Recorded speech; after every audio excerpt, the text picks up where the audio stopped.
Hello everyone, Conor here. Just as a small disclaimer, some things we may talk about on the pod shouldn't be attempted or recreated. Remember to keep everything legal, keep it between the hedges, and don't tear up the ground while you're on the pull.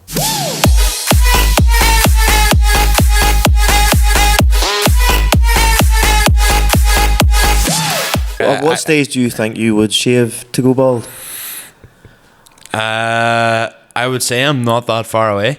Truthfully, Really? yeah.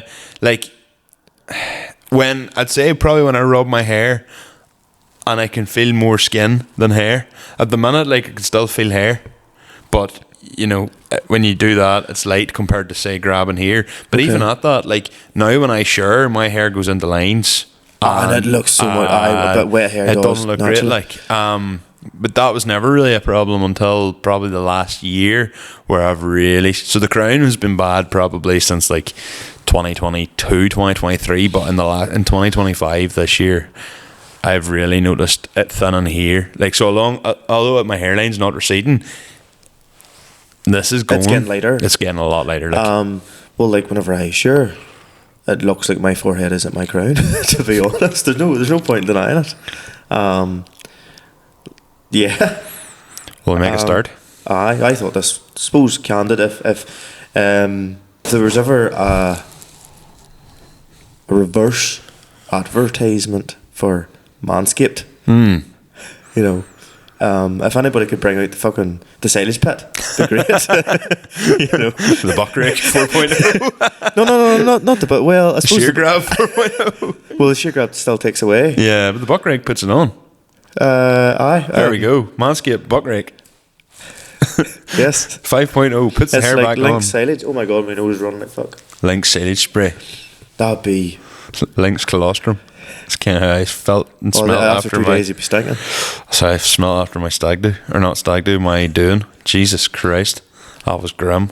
You know, the yard smelled for a month after that. I have a really bad sense of smell though. Mine isn't I've great actually- either, which is why it's bad. Like, The stain is only starting to leave the yard now. fuck. And that's 3 months ago. Aye. Holy shit, that was like 3 months ago. It's even worse to think how long ago your wedding is now. Aye, coming up in 2 months. That's mental. That really is mental. But if you're joining us now, This is not a hair and podcast. Michael has decided to leave it in.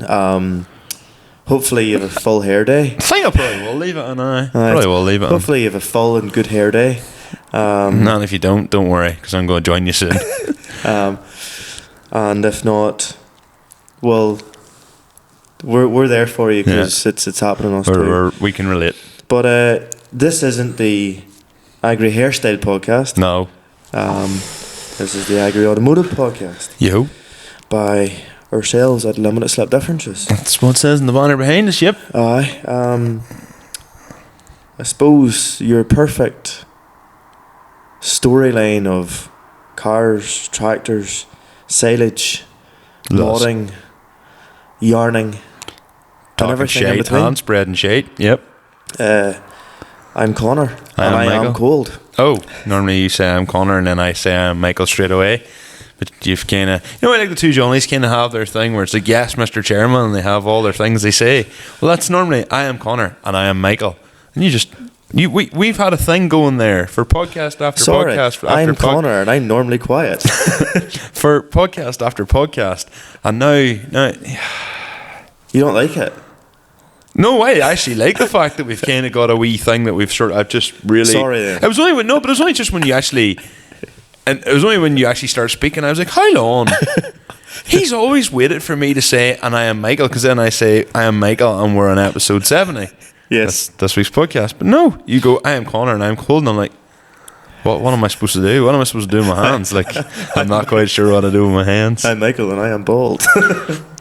Getting bald. Oh, well, here I am too. But yes, we are on episode 70. Last episode was 69, where I awkwardly talk about fetishes and Conor laughs at me while I try to talk about fetishes. I thought I came out with good few puns. Got on a few ones. I'm trying to get a couple of the, what do you call them? Excuse me in the nose, but it's running like Here's fuck. the worst thing. I'm trying to get a couple of shorts pulled together for that as well. Interesting. We do a lot. If that goes viral, That's probably what we'll get known for, the two creeps who talk about fucking car fetishes.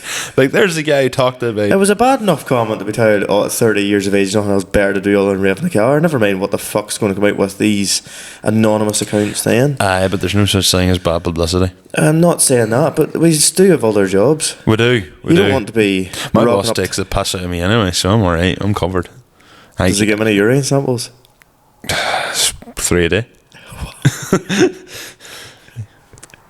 Anyway, you don't know where to go that one, do you? No, I was kind of thinking, where can I hook that off? And I was like, nah, I'm not quite with it enough for not that. 69 now anymore. No, we are on the 70s. We're back to being mature podcast. You know what's actually really annoying me here is I've set me too far in, so I'm gonna have to crop this. Michael, when you're editing and listening to this, remember to take a timestamp so you can. He'd be like, yeah, I'm aware. I'll be like, thanks, past Michael. Yes, not future Michael. Not future, but that'd be weird. That'd be interesting, in fairness. Thanks, future Michael, as I had it in the past. Right, I'm not trying to get into too much of an in-depth or nerdy thing. So, recently on YouTube, I sort of went off to Johnny's and listened to them a good bit. And went into music, listening to music and stuff like that there while I was travelling on the road. But recently, other podcasts involving Neil deGrasse Tyson, the astrophysicist. Oh, yeah. And when I was milking this evening, I was listening about black holes. So, Lauren?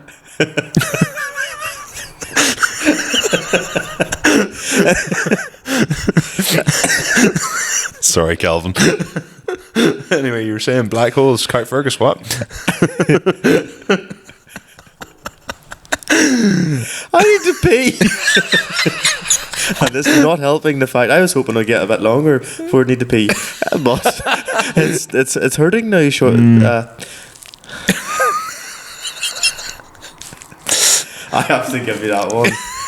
That was terrible. But well timed.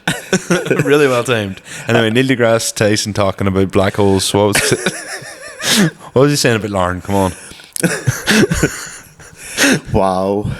You went there.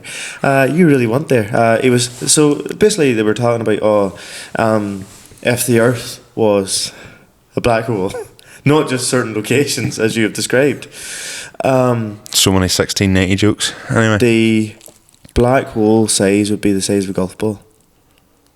So basically what he was saying is a black hole is created instead of a star like the sun exploding outwards. It's imploding. For a supernova it would be imploding. Yeah. And then the reason why they have the light in the outside of it, so now they see a black hole as a black circle with light around it, and light going like that too.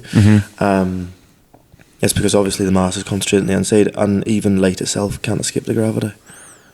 And the point of that, just mind fucking blown stuff. So it was. Then it was saying about could there be parallel universes not there, or could we be the most technologically advanced thing? And he was like, well, fuck, that's a rabbit hole I'd actually love to go down. It's not for this podcast, and but it's a rabbit hole I'd love to go down. So UFO sightings, it's like why would they randomly go to a secure government location? Aye. To restricted airspace. Yeah. Above all things. You know? And then it's like there's amateur people that watch the sky at night. I can't mind what the name of them is. Astrologist. Yes. And essentially, I can think of another word beginning with A that's probably some sort of ties in with that too. But anyway, yeah. Okay. So he was saying about like amateur astrologists that watch the sky, they know all the different stars and the way that things work and all that, and they should be technically able to tell the weather a wee bit better than what we can. Okay. Why would they not have noticed it? I think the people that observe everything in the sky on a nightly basis, that know all the different stars and all that crack. I don't know. He came out with very valid points as the butt of this story, and my mind was blown. Everything that comes out of his mouth is logical. Yeah. I genuinely love, as I say, it's not for this podcast because it's completely off brand, and it's not really what our audience probably really want to listen to. Maybe they do, but not in but any what I'm saying is, stratosphere. I would love to go down some of them rabbit holes. If anybody else has a podcast and wants to like talk about that, It or was kind of Diary like of CEO, that podcast with him. yeah, that's right. And to be fair, your man in Diary of CEO, he is one of the nicest to listen to voices. He's got a really good voice, but I'd say he's probably had coaching in that voice as well. The amount of money that he's like 16 employees just for the podcast alone. they do something like 150 thumbnails per episode. Each region has a different thumbnail or something like that there, or they test it within different places, and they put different thumbnails on, and basically whatever one performs best is the one they then use. Like, because Grace Andrews, who was like sort of his second in command for a long time, she's recently left from him. But because they have like, there's Diary of CEO, but then they've also got Flight Story and all these different sub brands. And like they do, there's an interview with her or a podcast with her, and I listen to it because like she's only like what 28, 29, and the doll has her head screwed on like in ways I'm just like. To be fair, women are a lot more mature than men. Oh yeah, so much more emotionally intelligent. But like, I know this is a really strange way to start a podcast, but here, yeah, we move on to actually some. It's not the what was it you called me and Andrew Wright the time we talked, the Universal Milking or something? The Hitchhiker's Guide to Milking, or Milker's Guide to the Galaxy, or something like that. Yes. Well, I am. That is my guide to the galaxy. Fuck. Hey, no harm. If you're the pilot of a space shuttle, I'd be ejecting my seat out. Like, I'd be launching myself into the atmosphere. I'll be lying down. What's new with you? Lucky Day competitions. I have a fucking bone to pick with you. Do you? Right. Message the other day come through my phone. Lucky Day competitions. It's like said something. I can't remember what the exact words were, but it was like we would like to inform you, and I was just like. Unreal. What? Like, literally. And it's like, we'd like to inform you that we've now got our new WhatsApp coming along. And it's just like, well, this is the most anticlimactic thing I've ever seen. So all I see on my phone was Lucky Day competitions. And I was like, what if I won? Because I'm entered for a couple of raffles, obviously. And I was like, what if I won? And it just said that. And my heart, Lucky Day competition, my emotions that you're playing with here right now. You do know how you find out from them people? It's through a phone call. Probably. But I was like, oh. Yeah. So, Lucky Day competitions, you're on my watch list. I'm still probably going to enter stuff. And, because they do normally have pretty good stuff. Go and sponsor the pod if you want as well. Cheers. That would be savage. That'd be great.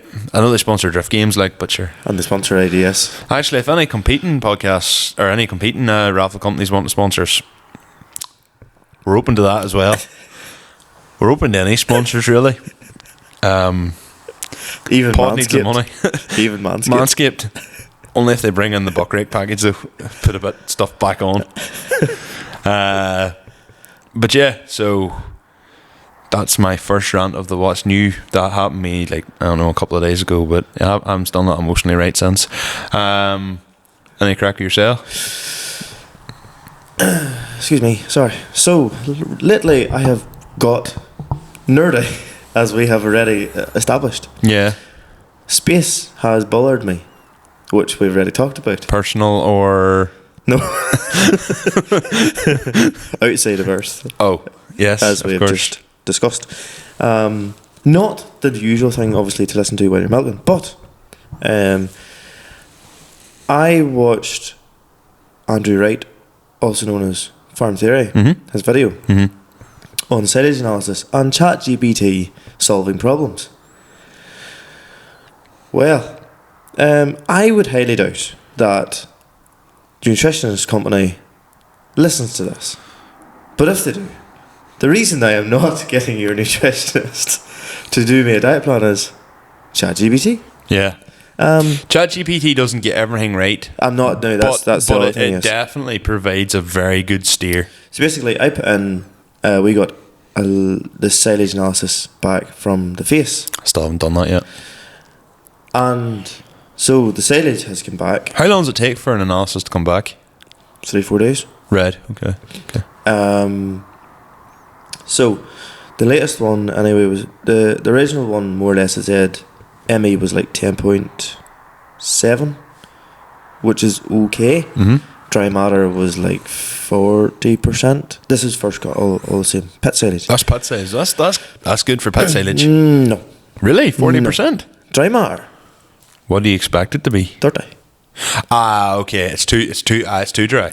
Yes. Yeah. That means it'll go off quicker, wouldn't it? To It'll heat make a quicker. long story short, then the face was took to see what we're actually feeding at the moment. Yeah. So ME came back 11.8, and I was like, oh, that's good. And ME for the car-oriented people, what's ME mean? Metabolizable energy. Which That is good for cows. Okay. The higher the value is good for cows. Like you aim for 12. Oh, okay. So 12 is the target rate. So yeah. it's very good. Fairly good. And I haven't got my phone out, and it's in my pocket. My hands are in my pockets. My hands are in my pocket too. Yeah, it's cold. So basically did up analysis and put in the ChatGPT and stuff, and we have been advised before to feed more through the feeder wagon. I think I've discussed this with you. We talked about Lauren and Donald's house, yeah. So basically the rule of thumb is your blend will be cheaper than your nut. Cows coming in on a feed to yield system getting loads of nuts, if they're getting a massive amount of feed in one go, it will not be good for their stomach. Makes sense. Yeah, makes sense. Yeah, of course. Whereas if you're getting more meal through the day, in a silage, that would probably be more stable. Because they're but then, do you run the risk of some cattle getting bullied out and not getting a chance to eat as much meal? If you have a feed barrier space, what we have, you won't. Okay. You just hope that your feeder wagon mixes efficiently. But what I mean is, would some cattle hang if back? You have like space for 3 cows and you have 10 cows, I get it. Okay, yeah. And you're feeding them meal at the one time. Whereas if you're feeding, 100 cows and you have feed space for like 80, you're not too worried because some cows will eat and go off and. So cows will actually, some will lie down, they'll be like, oh, I'm going to eat here, and vice versa. So must be a nice life. Possibly. So no taxes. And ChatGPT was more or less fit to be like, right, you're best going from say 11 kilos max in the parlour per day, and 3 kilos in a feeder wagon. Yeah. To 6 or 5.5, 6 in the feeder wagon. Yeah. And drop the parlour nuts way down to 6 maximum. So instead of feeding 14 kilos of nuts in a day, you're only feeding 12 kilos of nuts in a day. In theory. Yes. And because then you've obviously got minerals in that in your blend, you like see your buffer, your toxin binder. Toxin binder is basically like if you have soil or remnants of soil inside causes spoilage. Yeah. That can cause microtoxins in the stomach, and toxin binder helps to try and reduce that. And toxins in the stomach lead to what? Scar or? I don't know. If I'm being brutally honest. That's your homework for the next pod. So the silage can be fairly acidic. So it was even fit to say, right, look, if you feed 5 kilos in the feeder per head per day, so 500, we have say roughly 100 cows for hand accounting, 500 kilos, so half a ton of the blend, you'll obviously be upping the amount of minerals you're putting in because you're putting more blend in. Yeah. And your cows will be naturally eating. One theory behind that though is your cows that are not given as much milk will put on condition. But your theory behind that is if you've your cull cows, so your cows that are going stale, they will naturally become fatter. Yeah. They'll be feeding better. Yeah. Whenever you come to letting them go or beefing them, they'll put on actually more weight and be a better saleable cattle. Then your cows that have freshly calved down, whenever they come into season, they're taking all the energy they'll come into season really nicely. So, and plus your blend would be cheaper.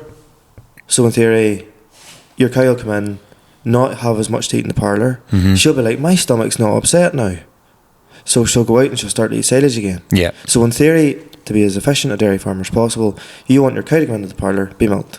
Yeah. Walk straight out and go feed, straight to feed, Yeah. and be happy there. Eat as much as you can, and then go lie down. Because whenever she goes lie down, she makes milk.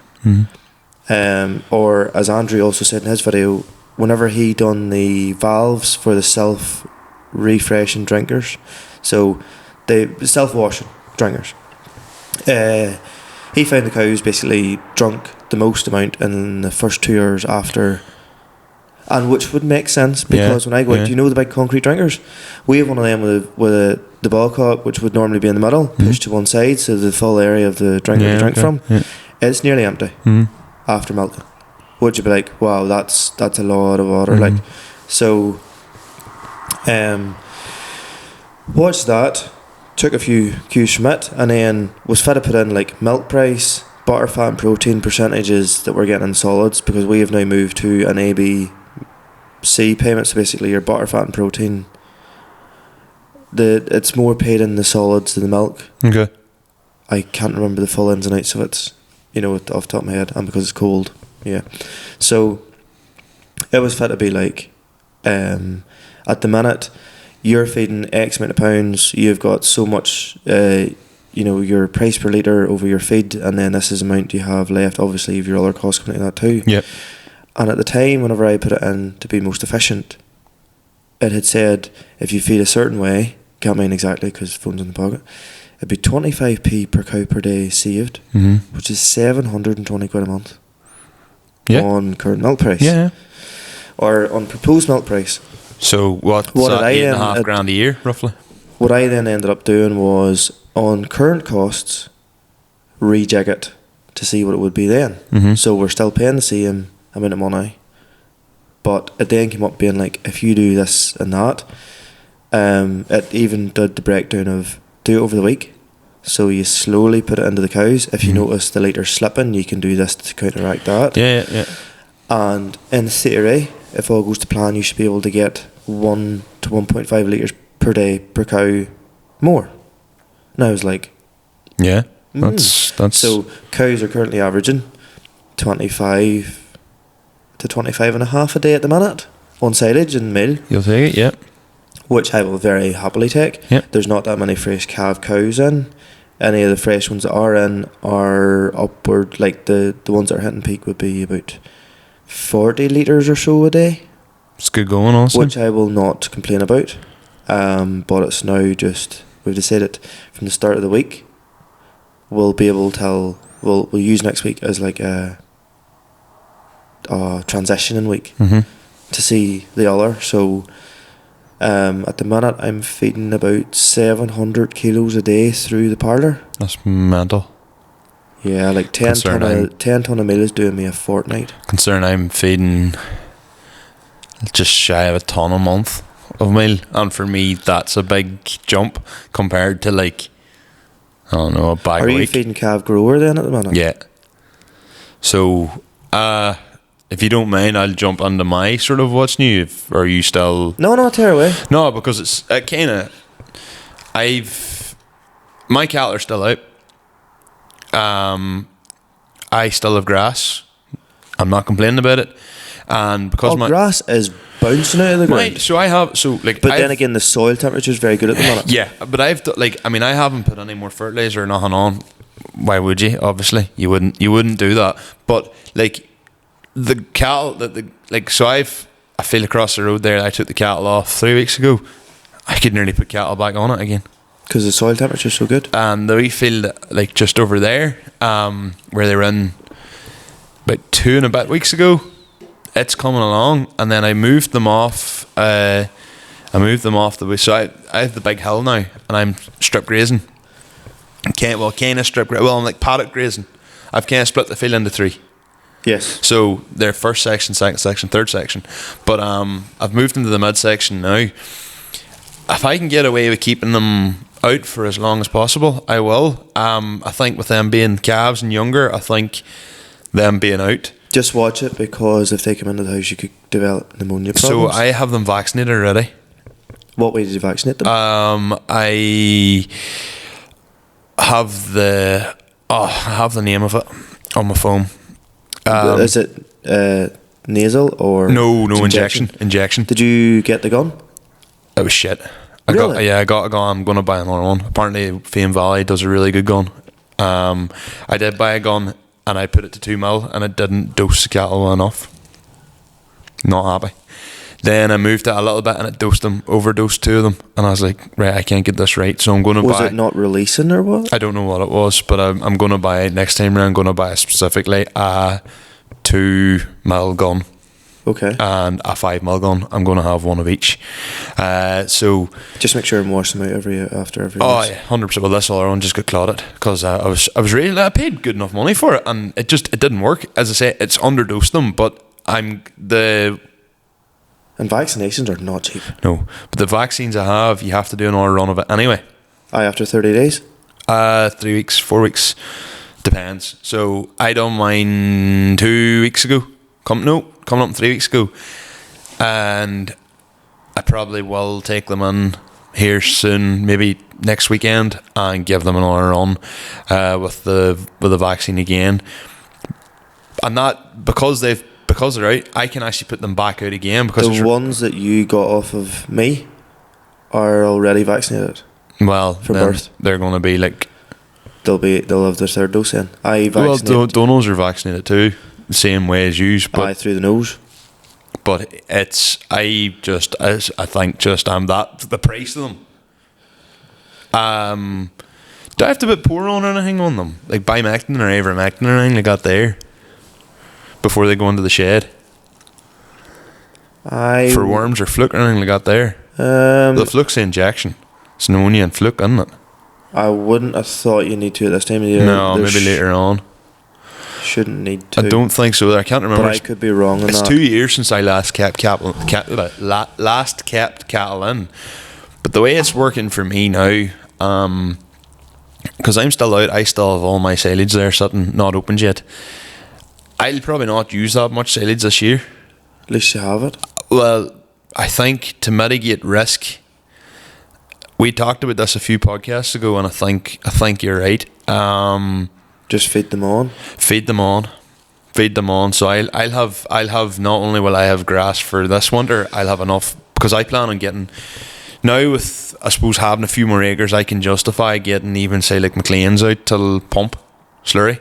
So I'll get all the ground pumped. Say because it's right beside the farm, they can have it done in a couple of hours. Like I'll get the 1st of February or as close to it. It for the size you're going to, it makes absolutely no sense to, in a certain way, do it yourself whenever you have a job and all. No, it's nice that you can. The wee tanker is handy to say put on a load after the cattle have come off the ground or whatever. It's handy for that sort of stuff. Absolutely, the wee tankers, wee 1300. I don't really need anything bigger because you don't need anything bigger at the moment. Because all the ground's beside me.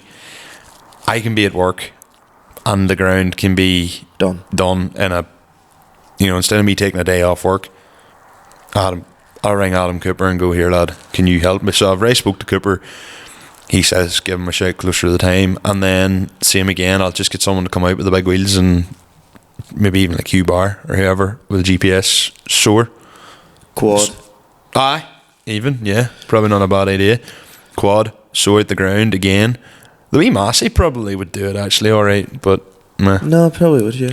But sow it out, and then like at the start of February, and that'll be me ready to go on the ground in April. So the cattle will only be in really for like 4 and a bit months, and they'll eat. I don't think they'll go through that much silage, so I'll probably have only 30% of my bales out this year. But by the time it goes to the tail end next year, I'll know about it. They will be chomping through silage and meal. Scared to know how much meal I'll be feeding them this time next year. But I bought a wee bin, and having Mary about's just the handiest thing. This wee bin now, what I do when I come home from work, I have a wee bin sitting in the field on one side of the electric fence. I just come in after work, drive into the field, lift the lid off the bin, feed them, and all good. And then if I decide to move the bin, I just put the pallet toast here, lift the bin and move it into our field. Great job, like it's so handy. I'm enjoying keeping more cattle for now. Definitely enjoying it. It's nice when you can nearly justify things a bit more. Okay, yeah. I know that sounds weird, but you can kind of nearly push on with progress with certain things. I know it's still not big numbers, but I have a future plan, obviously, and I want to be ready for that. But it's nice to be able to be in the position now where you're like, right, well, I can see where this is going and I have to do this to make my life easier. One of the things I am doing is, so because it's me on my own here, 2 things I prioritise in the yard: efficiency and safety. Right, I'm on my own.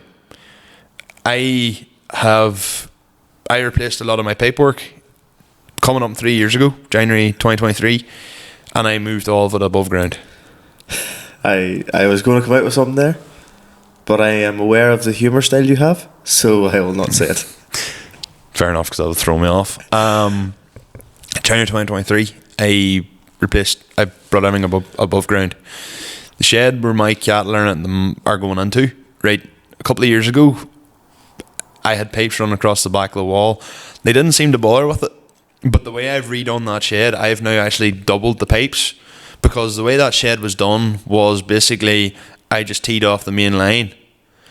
But the problem was, if I had a problem with a drinker or something in that shed, I had to shut the full main line till sort out that shed, which whenever you've got other cattle and other sheds, you can't really do that. So I actually took a second line. So now that shed actually admittedly does look a bit messy at the back wall. So I'm actually going to put a system in where basically I'll cover the whole thing up with boards, but I'm going to put it on a hinge. So if I have a burst pipe or a leak, all I have to do is unlatch it, pull it out, and it's all there. It's complete overkill. But the problem is, as I say, I'm on my own. I don't want the cattle to get out, so I want to give myself every fighting chance that the cattle don't actually get a chance to break the plastic, because they will, because they're cattle and they can't fucking leave anything be. I can't put anything up high because if something bursts, it'll be fucking Donald's, it'll do it, not be mine. if it's up high and something bursts, I'm on my own. So I don't really want to start climbing ladders. Plus the other thing as well is, oh dear, it's windy. I could be coming in at 11 o'clock at night. I might have peed, but I might have pooed there too. I could be coming at 11 o'clock at night. Do you know, like coming back from the airport and having to run in and maybe throw silage out to them late at night.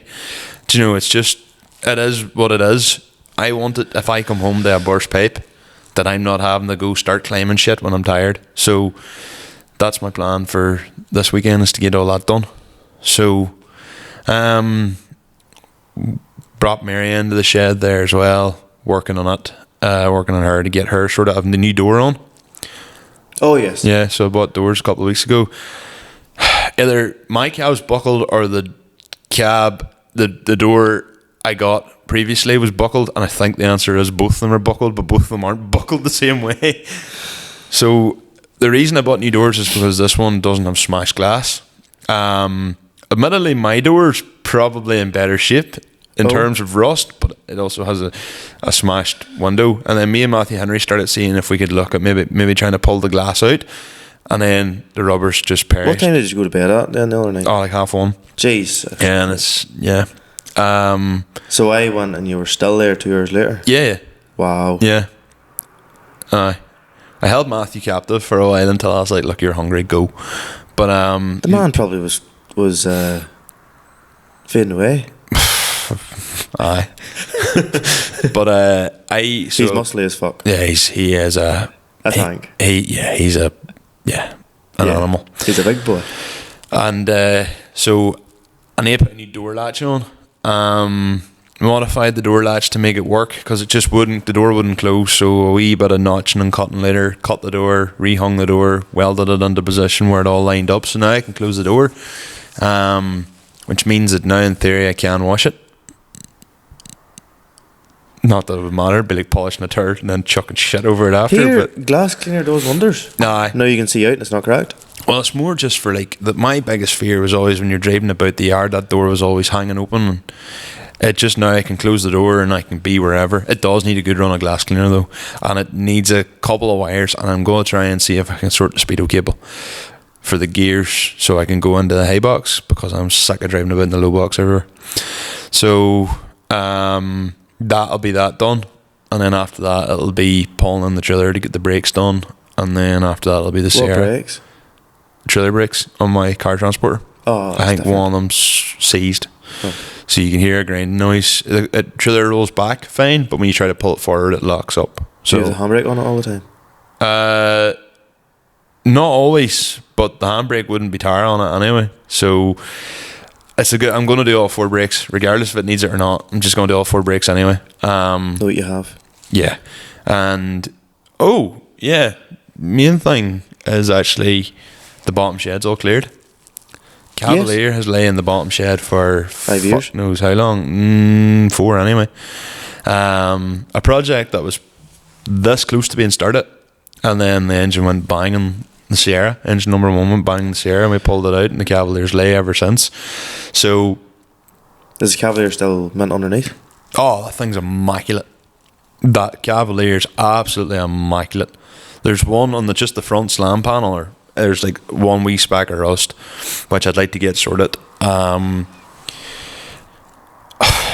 If you ever got the Cavalier in the road again, would you drive her a bit? Oh, 100%, absolutely. I would drive all of them. Eventually, is that your sort of plan that you'd like to be driving them all? The only thing I would swap the 300 for is an Altezza. A white one? Yeah, if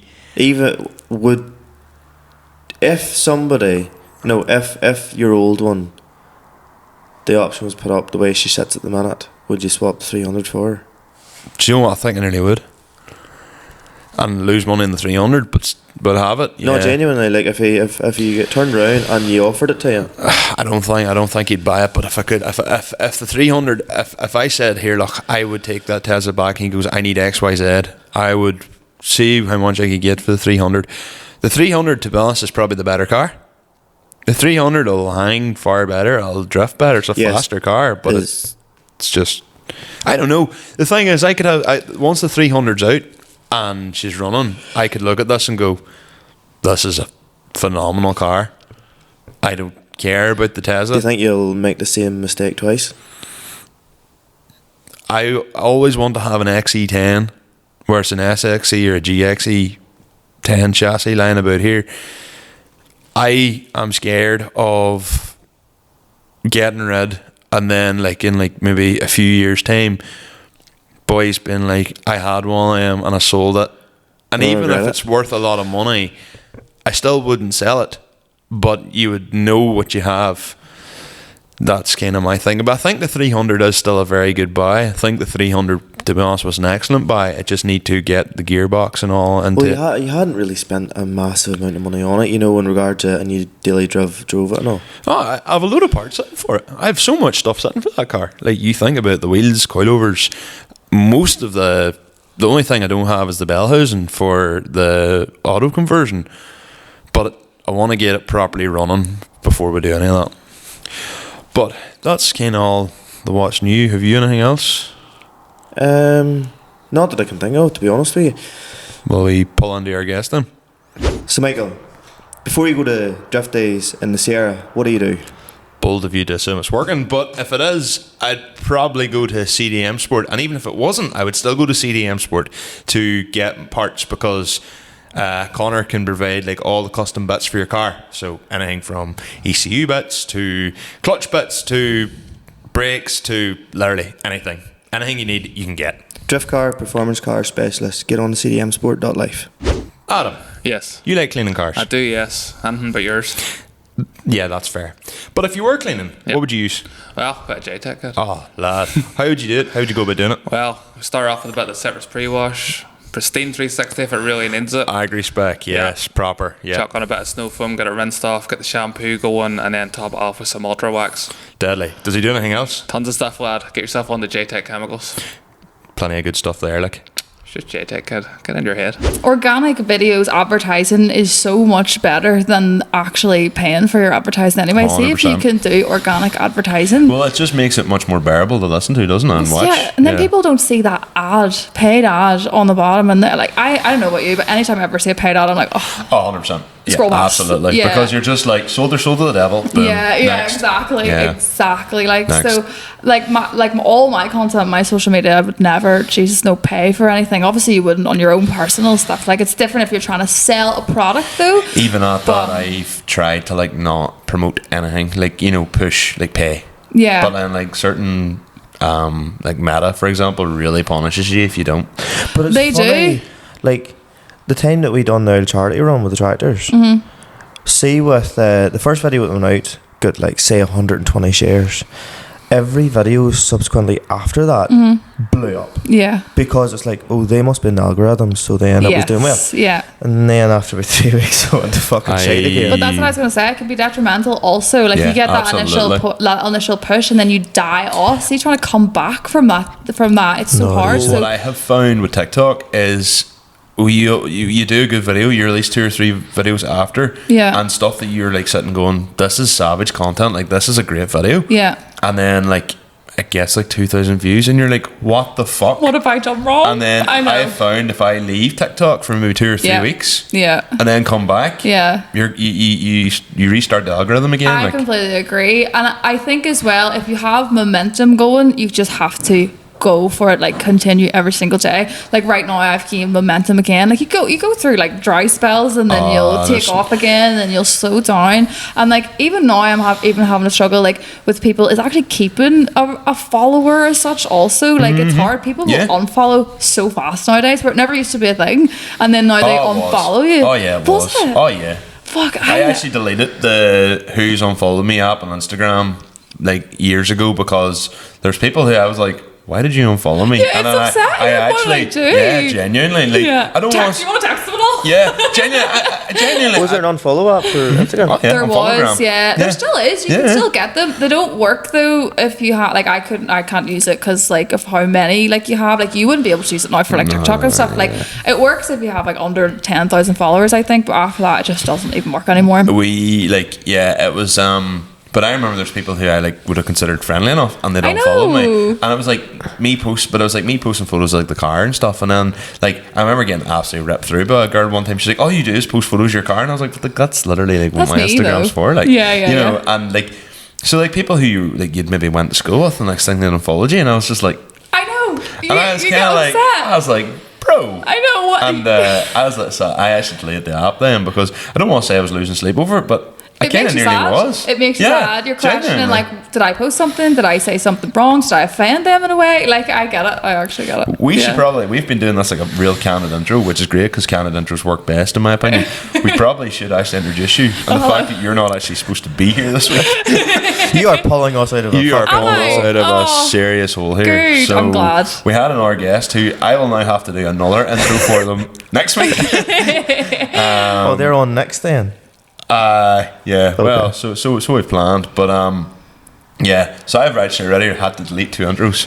So then, to be fair as well, you were meant to be on Thursday, was it? Yes. Yeah, but only there was a fucking storm. I would have drove. Fuck it. I was like, I just said to him, funny, I was milking the cows, and I was like, I think I rung you before and was like,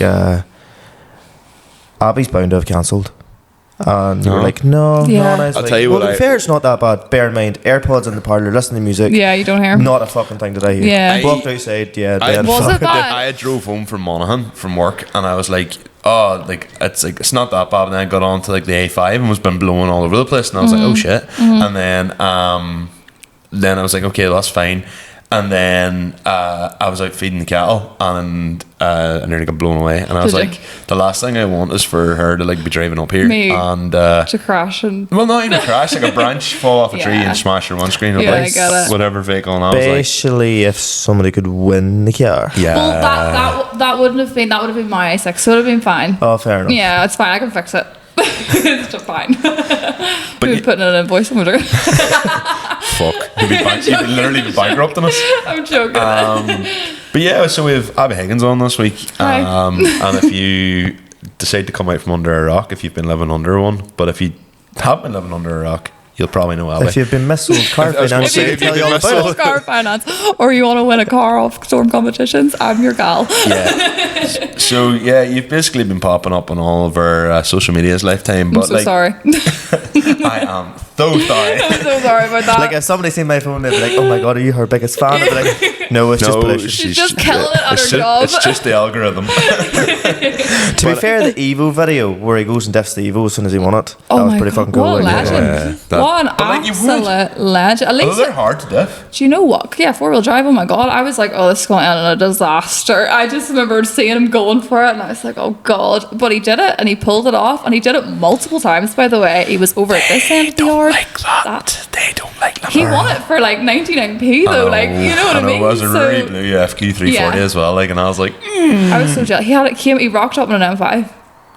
so he didn't even need it. Didn't need it. Yeah. There's like majority of our winners will rock up in like really fancy cars. Like, do you think he's bought like 199p tickets all the same for it? like you can't though. Like there is like a limit to what you're allowed to Yeah, like spend. 500. Yeah. Sorry, they definitely tend that win the competition. So definitely do tend to spend more than the one ticket, you know. But like for example, the guy that won last week, the G80 M3, it went to Dungannon. He only bought 2 tickets, and he bought them on a discount code. So he bought like it cost him a fiver. Cost him a fiver for a G80 M3. That's painful. It's like a 55 grand car. Do people more so decide to take the money or the car? Majority of people take the money, which baffles me, right? Because I'm like a petrol head and I see the car. But I guess when somebody's bringing you up and saying like you can have 50 grand in your bank account right now, Yeah. you know, especially if they live in England as well, because we have a lot of English customers. Yeah. They're very much like, I'll just take the cash. It's not even that. They're like, well, actually, I have nowhere to store the car. And the maintenance. Yeah, and then it's like, well, fuck, I can't get insured in this. And then, like, if it needs a set of brakes, like a G80 It's the M3. brakes. That's the It really is always the brakes, Yeah. isn't it? The brakes and the oil. Yeah, that's it. Generally, like, it's like you nearly need to be setting aside like a couple of grand for like brakes. easy peasy, like, yeah. So he loved it though. That guy that won the M3 has had a couple of M3s before. So the E46s though. So I was like, this is different gravy, by the way. Like that car was an absolute animal. It was 510 brake horsepower, but it felt like far more. 510 E46 M3 or No, for the G80 M3 that he G80. won. She's an S56. I canent engine remember on. actually what engine. No, better engine. S58. No, it's the newer version of the Super's engine. Aye. Super's a B58. It was an absolute animal. Like, and 510. That was even- probably a map and a down pipe, wasn't it? It was. I think that was standard. That sounds standard. Jesus They could go Christ. 600 like horsepower far more. There was nothing done to that Oh, engine. G80. Yeah, the sorry, G80. I'm thinking of the older ones. Yeah, it was incredible and it hell. sounded amazing, which was weird for that sort of BMW, but it sounded brilliant and it just wanted to go out at all times, even when you were driving straight. Like I was always like driving around a corner and I was prepared. I was like, this thing's going like. I was told though, the way the traction control's set up on them with the M3s, like the newer M3s and M4s, is that it makes you feel like an absolute pilot, but the car It's is doing a lot of always work. still looking after you. So it gets you a little bit sideways, but it'll still probably look after you. Yeah. Whereas if you turned everything off, you're backwards in a hedge. Like, 100%. And Yeah. there's 3 modes in those M3s too. So you've got your standard where it's always on, and then you Yeah. have M2, which that's the one you're talking about, where it's like kind of on, kind of not on. yeah, it's like, I'll give you a wee bit of a bone Yeah. here, but if you kind of go a bit out I'll let too the reins much, go a little bit. it's like, okay, you've run out of talent, let's correct you. Yeah, I was like trying to figure out for ages. I was like, why is this a bit like it's still on? Like everything's still on, and like and then I finally found the button for it, and I was like, turn that off. Let's see Big what drifting. happens. Yeah, I have As a never rabbit drifted drifter. 10 before. seconds later, Abby was backwards in the ditch. But wondering that's the what happened. worry though. I'm like, fuck, these aren't my cars, so I have to be careful. You know, if it was my car, it would be different. That thing would be turned off all the time. I would try my best to try and go around to that thing. What got you into cars though, Abby? Oh, it's like I was saying to you earlier, like this is Yeah, like. but people don't know that. Oh, sorry, Yes. okay. So what got me into I've never heard this question before ever. I'm so glad you asked. You would swear she has never done this before. I didn't really come prepared. Website a big Hang on. monologue. Right, so the $1 million question, like everybody always asks me, that's like the first question that people do always ask, how'd you get into What happens cars? if you don't have $1 million? I know. Well, my parents aren't into it whatsoever, and I'm so jealous of people's parents who are. Like, you know, they're so lucky. Yeah. Yeah. Like, you agreed. don't understand how lucky they are. Like, they're like that fella there that won that Evo, because we were just chatting about him. He had 2 kids with him that day. Like, I was like, you Growing up, lucky it's like my bastards. dad. Like my dad used to have an Evo. My dad had a Nova. Like you hear people going, "Oh yeah, my dad a Mark Escort," and I'm just like, Imagine. so you know what it's like. Imagine, do you know what my dad drives? A Vauxhall Atom. Oh God. Wow. I know. Like, how annoying. My dad comes into my shed and he's just like, what are you doing? And I'm like, it doesn't even matter. It'll just go like that over your Yeah. head. My mum as well, like, she just was not interested. Like, I was saying, like, I tinted my windows once and my Yeah. engine blew up and Yeah. she said it was because I tinted my windows. Oh, Like, absolutely. You see videos of that as well. It's like, I was like, oh, I know I've got a warning light in the car. Well, if you hadn't lowered that car, Yeah, it wouldn't be a yeah. problem. Pretty sure the suspension and the engine management aren't related, Yeah, Patricia. my But sure, turbo. whatever you think. Like, you know. yeah, you go on ahead, Yeah. cream. Like, but so they tried to put me off it. Like, anytime I spent money on cars, I remember I got my first ever car was a limited edition Corsa D, right? Oh, wow, like I everybody know. else. My dad made me get it right. To you know be what I mean? honest, Like, right?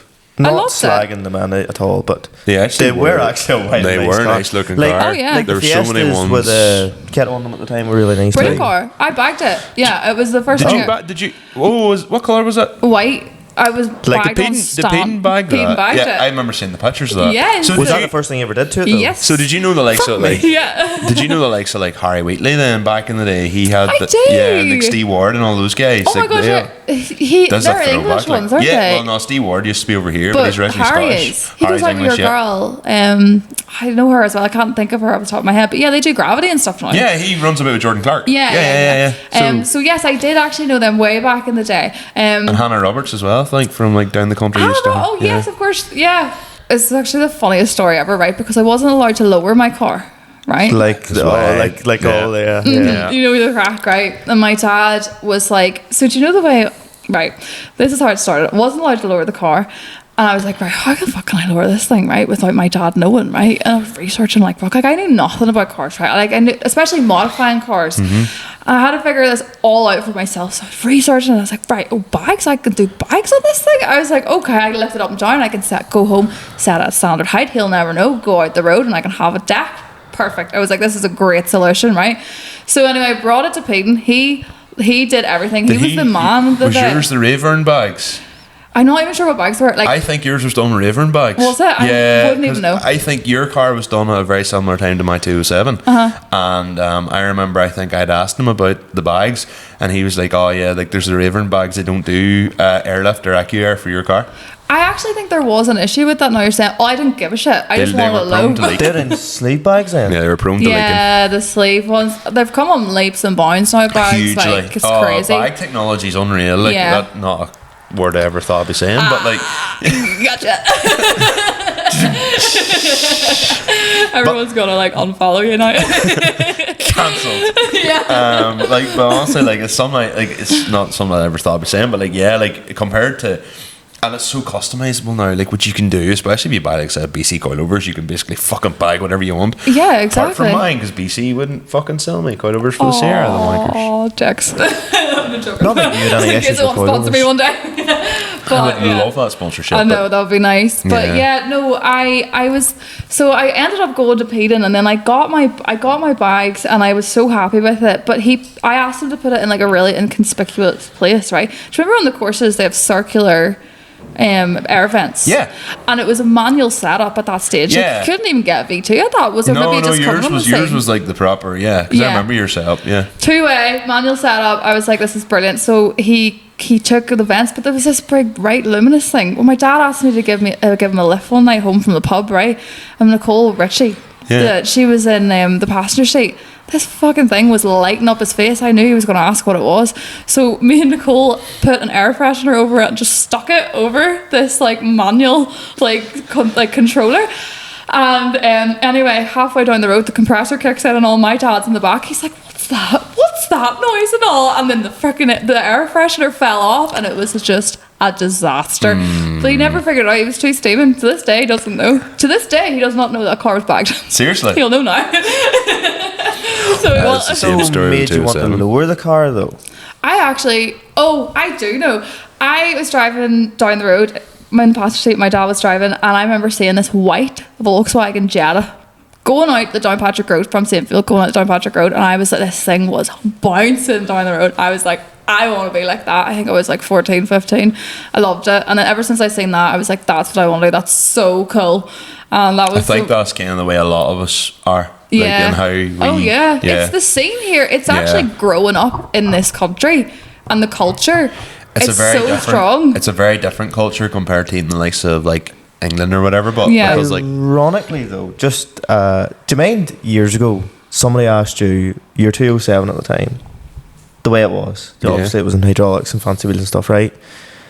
Say one of the lads like, geez lad, you're bound to get some women with that car. Oh yeah. And then I was like, no. You get so many men going like, fuck, it's you like, have a nice it's like car. being a real rip lad and going to the gym, like, and it's like what the expectation is, and it's all these women swimming around you, and what it really is just, hey, nice abs. Just all gym bros going like, looking well, brother. Literally, that's it. And I was just like, there's like, you lad, you're bound to lift some women. And I was like, none. And then it's like, obviously, noises. No passenger princesses in this car.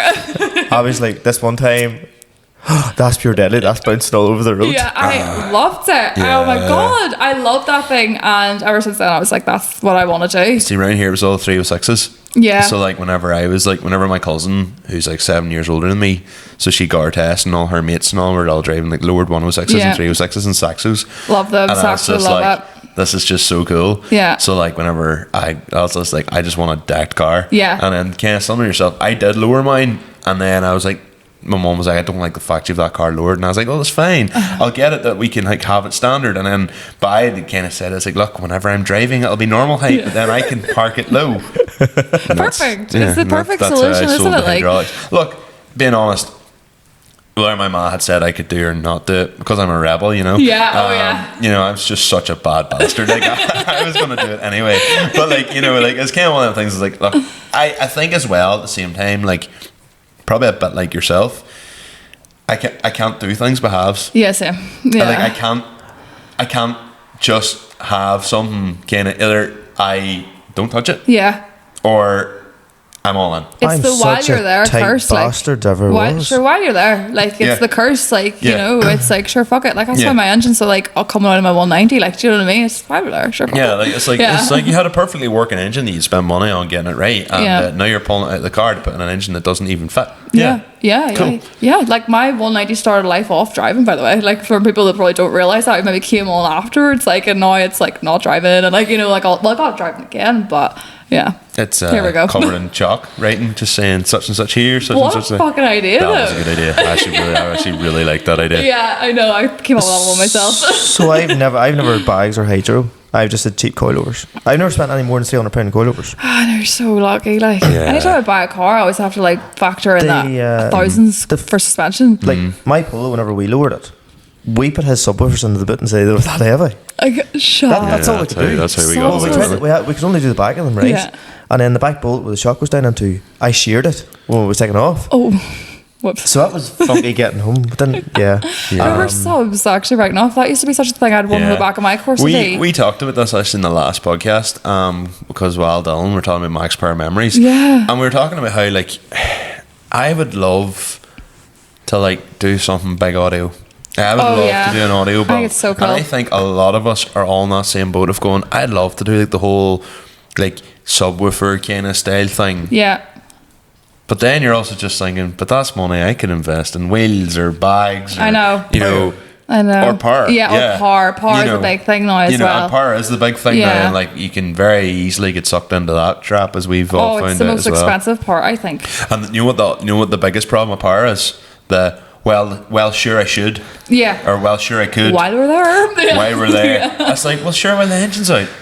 I know, exactly. Could do this. Well, sure, when, you know, like, I'm changing the inlet manifold, so like I may as well put a bigger throttle body on. Do you know what? I might actually go drive by wire. If I do drive by wire, I'll need to buy a different ECU. Yeah. So now I'm going to go standalone. Yeah. Well, if I'm going standalone, I may as well change the injectors.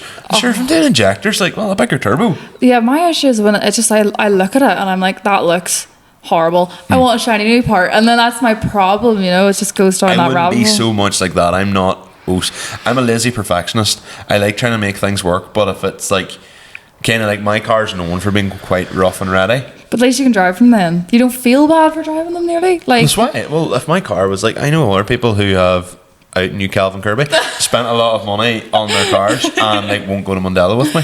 Will he not? No, because he says He goes park in the show pit. he was like, if I go to, he's like, if I put my, I've outed him on the podcast before, it's fine. Like he was like, if I go into like the gravel trap, that's thousands of pounds of damage to my bumper. True, that is It true. is 100%, but it's Yeah. like he's got a V8 Yeah. and now it's mapped. Yeah. Like, and it sounds savage. Yeah. And it's such a good driving car. I know. Like that thing is like before, because when we used to go to Eglinton back in the day, and like Calvin used to take that to Eglinton. Did he? Yeah. Oh, that yeah. exact car. He was good at it. And he just stopped it. He has a hydro roll, doesn't he? He does Yes. have a hydro in the Yeah, car. yeah. Yeah. Allegedly. Allegedly. Yeah, so he was like he was in the works, the white works he used to have before the VSXs. On them, like this was sort of 2000 or 2020, 2021. And like we were at Eglinton and all. His car was like show car spec. He won a show at like as one of Owen Henry's shows. Yeah. Won an award and came straight to Eglinton. That's brilliant, And, like, though. That's I what was- you want. That Yeah. which is what he wanted. Yeah. Which is what my car was supposed to be, but was never good enough to be like that. Yeah, I want to do that with the 190.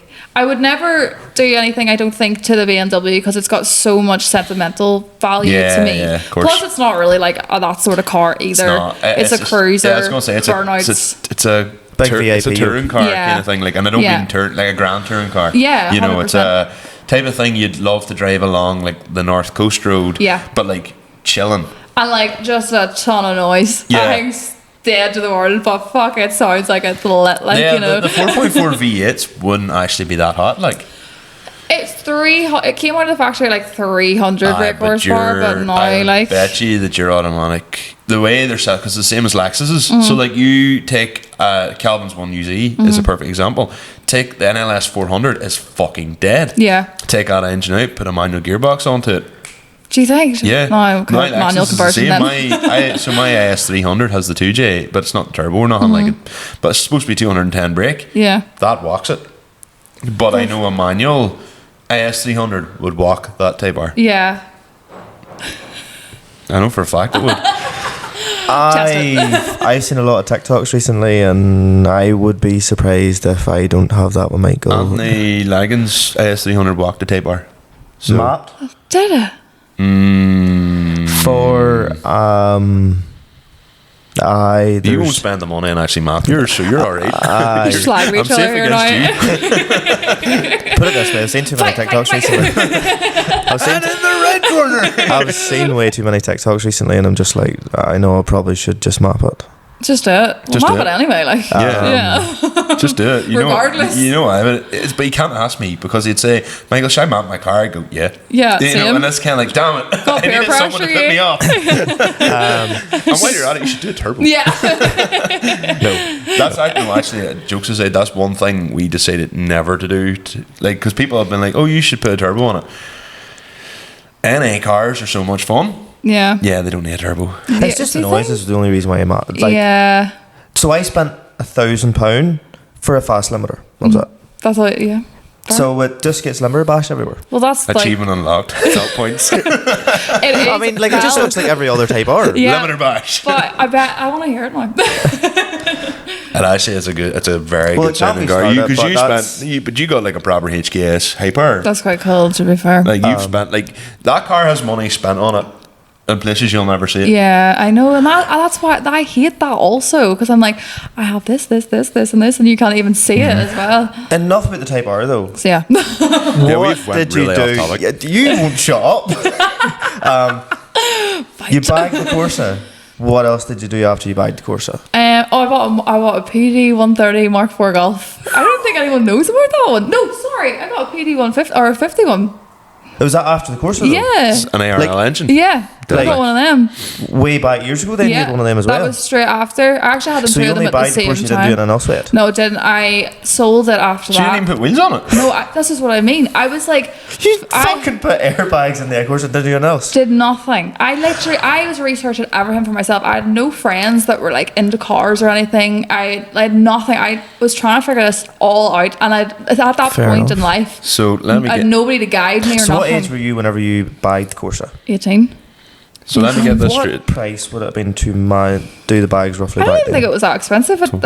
about 1,500 at that I stage. thought- Or That's not. So well, maybe it was because they were the sleeve ones or whatever. They were slightly cheaper. Like it weren't airlift. I think you're right in what was you're Rayburn. saying. Like it's ringing a bell. It's not long ago. £1,500 back then was still a lot of dough. It was my student loan. Oh, I wouldn't know about that. I didn't have a student loan. Did That's you the not way. know? So 18 just went to uni, and I was like, I know what I'm doing. Perfect. So yeah, it was my I can student loan. I neither had a confirm nor job. deny whether So that paid you for the didn't spend the hydraulics in student mine. loan enjoying yourself in nightclubs then? No, I never went out. Never went out. Really? Yeah, honestly, I didn't even like, everybody lived in the Holy Lands and all. Like, I never did. Like, I went home. I was always just loved my cars. Never went out. Couldn't afford to because I spent it on bags. Started going out when I was in my like 20s and stuff. Then now I go out, guys. Don't worry. I go to the pub now. But then no, I didn't. And then I got that Mark IV Golf. Loved it. It was mapped and all. It was used to spin in fourth gear, like in the wet. Like it was so quick. This was probably still, so we're probably talking back to What age about were you when you bought the Golf then? 2015. I'd say 19, 20, 19 Yeah. Would have been hard probably. insured back then. £700. Really? That's not Yeah. My 700 Bora quid. was a 130. It was 500 and something pound to insure. And now the Bora is also a 130 that I have, and it's £700 to insure. It's gone up. Yeah. That's crazy. How much Come do you think to insure that? The Type R behind the camera. 1,000? Less? Okay, like way less. Like 400? Shut up. Like 200? 300 quid. My To insure it. AS300. Literally everything declared on. Yeah. Shut up. My The AS300 Golf is 312. that I had before, my GTD that's out there, was valued at 1,500 because basically it was just a quick runabout for work, and it was 750, and that was 250. That's crazy. And I was like, how the fuck is that $250? Yeah. You know. Well, my a BMW is only 350 quid to insure 4.4 V8, but it's just Serious? Is Is that classic. fully come with all that crack? Yeah, like there's not much Mods on that declared, car. no. Like realistically, that car is literally bags, wheels, and painted. Like, and it doesn't need anything. Like, what can you do to that car? Do you know what I mean? You wanted to keep it like It is kind of what it OEM, is, sort of thing. like an interior obviously done and stuff. But like, if you started to fuck about with like the body, you can pandem them and all, like, which, but it's wanky looking. Like, I love it. I actually love it. I actually would like to get one just to fucking go balls lit and have one highly modified and the other. But Well, I okay, really, as long as you didn't do it to your own. yeah, but I really like. No, I would never touch that one. It's too clean now. But I really like the OEM plus classic look. Not as modified. I do But it appreciate suits it, that but kind of style of car. that car does, That yeah. car, yeah. Whereas the 190 is going to be more. Did you do modified. it into the PD 150 then? It was just lowered. That was it. I think Racelands. Was it Racelands? Or a sports lad. Yeah. Oh, well. I can't even remember what wheels I had on it. It was that long ago. I didn't have it for that long. I had it for maybe like, used to run it on red all the time, flat out. It was brilliant. Like Allegedly. Allegedly. Sorry. Allegedly. Yeah. It was just died. That's all I done. I actually just died my own diesel Yeah. because I paid full price. I just wanted to be cool. Look at me putting this red Oh. diesel in my car. I hung about with Nicole and she was into the agri stuff, She so I could- wanted to be yeah. agri too. Literally, yeah. Me and her had the best times together in that thing. We used to take it in the field and all, like it was some crack. And then I can't remember what I Surprised you bought. didn't sump it. I know it had a race stump on it. Oh, fair Yeah. I also then after that I had the A4, the B7 A4, and that was kind of what started Was it off. that standard? It's I bought- B7. Yeah, it was a I thought B7. it was a B6. No, that was B7. Yeah, A4. That was She blue. started. Well, it was originally black. Do you know it was resprayed 3 times? Yeah. By yourself? Yeah, it was like a homemade booth respray job. Like it was freaking like And what was like it? this in here. You really don't do fucking things half measured. No, yeah. What was I the know. eventual colour in the end, like circa 2017 era when you were like showing it at like shows? The blue colour. Yeah. That was actually off a Range Rover SPR. Ah. Yeah, that's okay. what colour that was. What colour is that What called? made you want to change it from black? I was just figuring out my style. Like I was figuring it out. I was like, just trying to, you know what I mean? rediscover myself. I was discovering myself. Yeah, it's like when people say they go to Bali. Like after, That's what I was kind of trying to.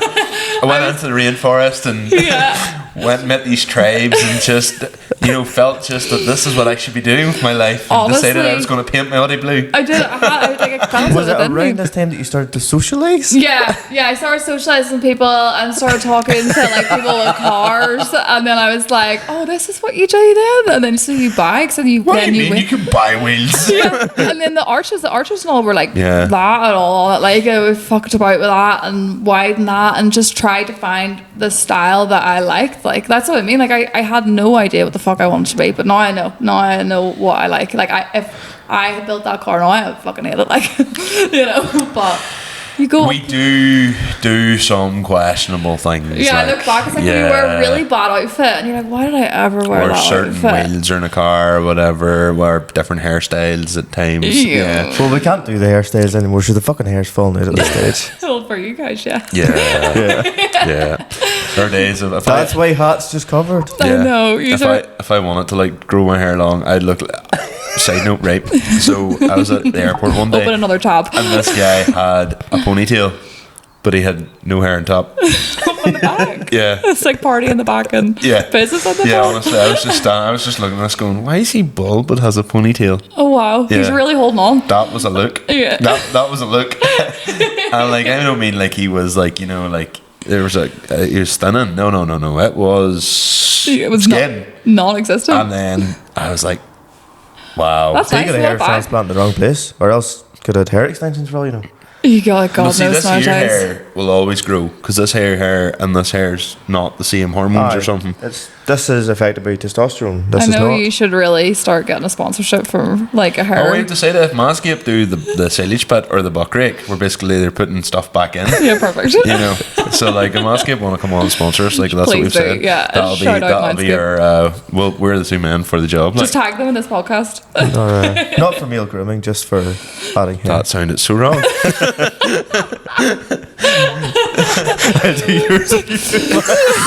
So anyway, Moving swiftly on. So Oddies, am I right? Ollies, yeah. I always thought Ollie was like my thing. Then I think I got the A7 after that. I think, yeah, it was. I Yeah, bought the right. A7. Did you have an A3 saloon? Yeah, that was after that. I had an A3 saloon. That was way after, actually. So I bought the A7, and then I had another A7 because somebody crashed into my first A7. Got it. Had it for 3 weeks. I take it you must 3 have had a months. really good job to be able to afford an A7. Yes, I've always worked in like sales. Like that's been my thing. So I did interior design at uni, which Right. really Oh, helps right. with building cars, by the way. Yeah. Because like colors and like Yeah. all that sort of stuff. No wonder you changed the colour then. Yeah, You know, this fair doesn't go. Yeah, I'm like such a diva with it all. I'm like, no, No, let's go. no, Yeah. it's so wrong. It's wrong. I mean, if I could, Boring. yeah, 100%. I'd have cushions and all in my car if I could. Like, I actually have a cushion in my car, but it's to sleep again. I'm just thinking like Nick Bassett. yes, You've seen his, like- car is so tastefully done. He'd be a great interior designer, you know. Yeah. Yeah, he would kill it in the game. But he does so like sort of He stuff is like the that. trendiest Yeah, fucker I know. He's trendy. He is like. trendy, Yeah, yeah. he has everything, every Like detail that down man to wears a every denim coat. Like I never seen another man wear a denim coat. amazing. Pulls it off Yeah. better than Yeah. I could. Yeah. Yeah. Like any of us. Yeah, he's brilliant. Well, actually, I got bought a denim coat actually the Christmas after that. Oh, swanky. I couldn't imagine you in that. No. But to be fair, Does this go with the brown boots, lad? no, to be fair, light suede boots or else black trainers with black jeans and black or grey hoodie and the denim coat actually didn't look too bad. But to be fair, I have not seen the denim coat that's in the wardrobe this 3 years. So yeah, that one time it looked well. But anyway, yeah. One time. But yeah, so then I had that A7. Somebody fucking yeeted straight into me like 3 months. Yeeted, like I was ripping at her. Oh my god. And 2 litre or 3 litre? that was the 3 litre V6. That thing was unreal. That'd be class. Yeah, and then I bought another one, the Was exact that a same pre-facelift or facelift? facelift. Oh, Yeah. that was nice. They are Yeah. a nice Oh, car. that's Like, nice they car. are a Yeah. Oh, nice that's car. where we got. I worked in sales then after that. I sold Mercedes Benz for like many years after But I that. didn't So you were a think- body in the Benz then? Yeah, about it. Thank you. But I didn't actually. for my the girlfriend Gemma, she's an A class, and that is ever since she's seen that Does on she say TikTok. it? Fuck me. She is a body in a Benz then. Body in a Benz. That's Well, a new hot yeah. girl car, I think, is a Mercedes Benz. One of Becca's friends turned around and said they were all talking about the body and the Benz and all us here making jokes, and then Becca drives a car, Ford car. And the bean tin, as we call it, but your dad just turned around and goes, she's like, oh, I wish I could be a body in a Benz. She goes, no, you're just a cunt in a car. Who said that? Becca's best friend. And I was like, Imagine. that's class. She sounds like a good crack though. They're obviously best friends. Oh, yeah. Only her best friend could say that to my her. Becca's vicious. She'd rip you in two, like, so Good she, girl. she's funny, like. Why not Mercedes-Benz if you sold them? Oh yeah, so it was always Audi. Audi was so funny. I see trying to sell Mercedes, and they're like, "What do you drive?" I was like, "I have an Audi," and I worked in Portadown, and Audi was opposite, like opposite to work for Agnew. So then they were like, "I'll just go across to Audi then." And I was like, "Yeah, probably," but no, honestly, the only reason why I didn't drive a Mercedes because I just couldn't afford it. You got so much more for your money with Audi, whereas if I had spent that money on a Mercedes, I would have been like A-class entry. Whereas like I was like top of the fucking range, A7, fucking lid, like everything on it, like it was unreal. The highest to date, the most like high tech car I've ever had.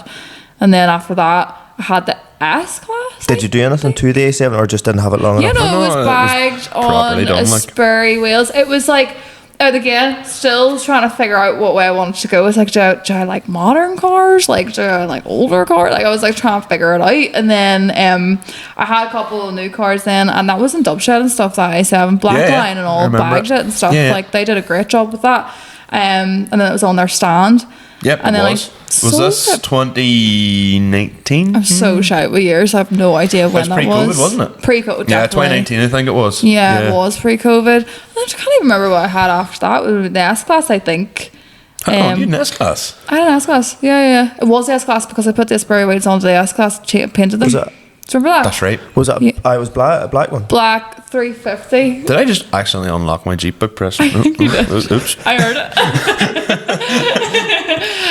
Yeah, it was the 350. Yeah, it was. Which was better? Well, the S-Class was like driving your sofa. But the S-Class, you'd rather sit in the back of an S-Class than drive it. Yeah, like, it was cool though. Yeah. Like it was black, gangster, like. completely murdered out, like full it's absolute tints. Coke's back, like. What made you want to go to the real big yacht? I think it was like because I was like short or something. Like I don't know. I must have the biggest car. Like it had to be like the biggest car. It was like small woman problems. But do you seem to have a likening towards? I would call it. And I think I'm probably... Is he going to say big things or something? No, I'm probably right actually when I say this, because if you look at like even the BM and stuff, I think you like gangster style. Yeah. Like VIP, all that. Like Yakuza sort of spec. Mob wife. Yeah. He's going to be sleeping with the fishes. That's what I think. Art just shows up in an LS 400 someday just with a gang of boys with like baseball bats and all behind him. That's so cool. Honey, we've joined the mob. No, I think you're right because I can't remember what I had after the A7 or the S-Class, sorry. No, the A3 Saloon. I tried out the smaller cars then, and then I went from the A3 Saloon and I bought the TTS, and I was like, no. I just remember thinking, I was like, I can't do small cars anymore. I can't do it. I'm no more. I was like, I simply can't. It's just not me. And then it's my whole identity. Existential crisis. And then just bought the fucking E31. I was like, yes. And then I got myself back, and now I'm here. Just goes to show you the differences of people. I am the complete fucking opposite. Are you? I purposely prefer the Golf. Yeah. Because it's small and nimble and handy. And I have like the two smallest cars out of all of us. Well, here, funny, you know what I was thinking there when I was actually coming up the road? Like, because Becky Evans said this quote one time, and I absolutely swear by it. She said, your cars are an extension of yourself. 100%. Oh, absolutely. Yeah. Broken. Yeah. Very, very loud at times. Okay, well, you said it. Do you normally heart transplant yourself the odd time? You could maybe do a brain transplant. ECU, please, thanks. Yeah. Are you standalone? Getting a wee bit thin there around the bits of bodywork there, but like myself. Yeah. That was brilliant. But Is that why you had to get it red then? They really are. So I wonder what that says about us then. Have a think about it, everybody at home as well. I want to know what car you drive. Yeah. Come back to us. Let us know. Let us know in the comments, please. Thanks. Honestly, yeah, no, but she's absolutely right. Like, so Becky Evans is like a complete inspiration to me and what I do. I've met her a couple of times. Oh, really? She followed me. I lost my fucking shit. Yeah, as you would do. Yeah. You would, yeah. I absolutely lost my shit. I texted her like straight away. I was like, oh my God. Is this real? Yeah, I goes, I love you. And she's probably like, who is this absolute creep? But I didn't care. I didn't give a shit. Scene. Yeah. She texts back and she goes, I'm so excited, you can tell. But she was like, oh, like German cars, you love German cars like me. I was like, yeah. I was like, we're gonna get on. She loves German cars. She she's got neat Porsche 28. and she just bought that E30 as well. She's neat 28 bag. Yeah. I'll be honest, I know very little about her. Oh, she is. You should watch her shit. She's lethal, like unreal. Like Red Bull did the Drift Queen Yeah. with her like years ago, and then only it came up on YouTube, and I was like, oh Jesus, a girl getting into drifting, watched the way at it, and then Well, everything yeah. you know, I've sort of followed her from that, and like Funny, they came to the who is it? IDC. It's IDC and Red Bull, isn't that who did it together? What, like the drift? What are you on about, like Drift Aid or what? Who did she present for? She presented for Drift Masters. She originally started with IDC though, was it not? Was it not UK? BDC? I can't remember what it was. Was it BDC? I'm not sure. I remember them telling me anyway. I remember watching videos of her. Anyway, whoever it was, they came to me and they were like, we need somebody else to come in to do the presenting and stuff. And I went down, did the interview and all, and I was loving it. But then I was like, I don't want to follow in their footsteps. She's fucking killing it. I don't want to try and be like Becky, and she's amazing. B-Tech Becky kind of thing. Yeah, I was like, I'm gonna try and do my own thing, and thanks so much for the opportunity. But then I want to build cars instead of like doing the presenting. I actually find that sound really hard. Wait, well, that's interesting. Like, because like you're giving up an opportunity, arguably, that people probably think you'd be quite good at. Yeah. But it's not actually what I want to do. Do you know what I mean? But that Fair again, enough. like, Yeah. but like major respect there, because like. Because the money was lethal, and I was like, "Fuck, this is brilliant," but it's not what I want But to do. the thing is, if you would rather build cars and you can make money off building cars, and you're doing what makes you happy, whereas if you were sitting presenting, you'd be like, I'd love to get it XYZ cars in the shed, but I can't because I'm being, and like here, not a bad complaint to have, I'm being flown to Dubai to go and present a drift event. It'd be hard though. Like it'd be hard. Her job's not easy. It's not. Yeah, people think it's the best job ever, but and it's got its struggles. whether you say to take this out or not, it's kind of a single person's game. Like it would be really hard to maintain a relationship in that unless they're really understanding or doing the exact same thing. But I always try and say, just any opportunity that you get, just say yes. I am a firm believer in that. Like even though you said no. Well, I said yes. I went down. Do you know what I'm saying? So it was like whenever you were in that, you were like, I want to do this, but that's actually like. Whereas if you hadn't have actually done that interview, you'd probably be spending your entire life going, what if? Oh, I went down and I sussed it out. I like 100% go say yes, and then if you suss it out, figure it out. If it's for you, it's for you. If it's not, then you can say no, and you'll not have any regrets in life then. And that is what I think. That's really why I'm where I am now. Like I have my full-time job now is social media. So walk us through that. Because we'll get back onto our cars in a bit. Because I know this is kind of from me and so you. Like, you were in sales. How did you transition? What did I do then? I always say it was on my see it nows.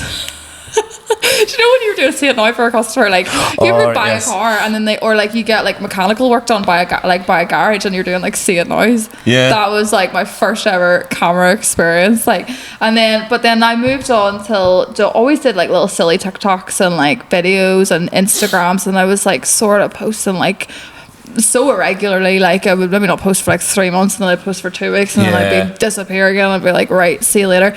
And then I just sort of started to take it seriously. I can't remember what I did after Mercedes. I moved to is that when I did Connolly's of Moy? Where were you at before Connolly's? COVID happened.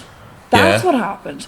So COVID happened, and obviously nobody had a fucking job, like we were furloughed. And then I moved to, I left Mercedes because I no time doing sales.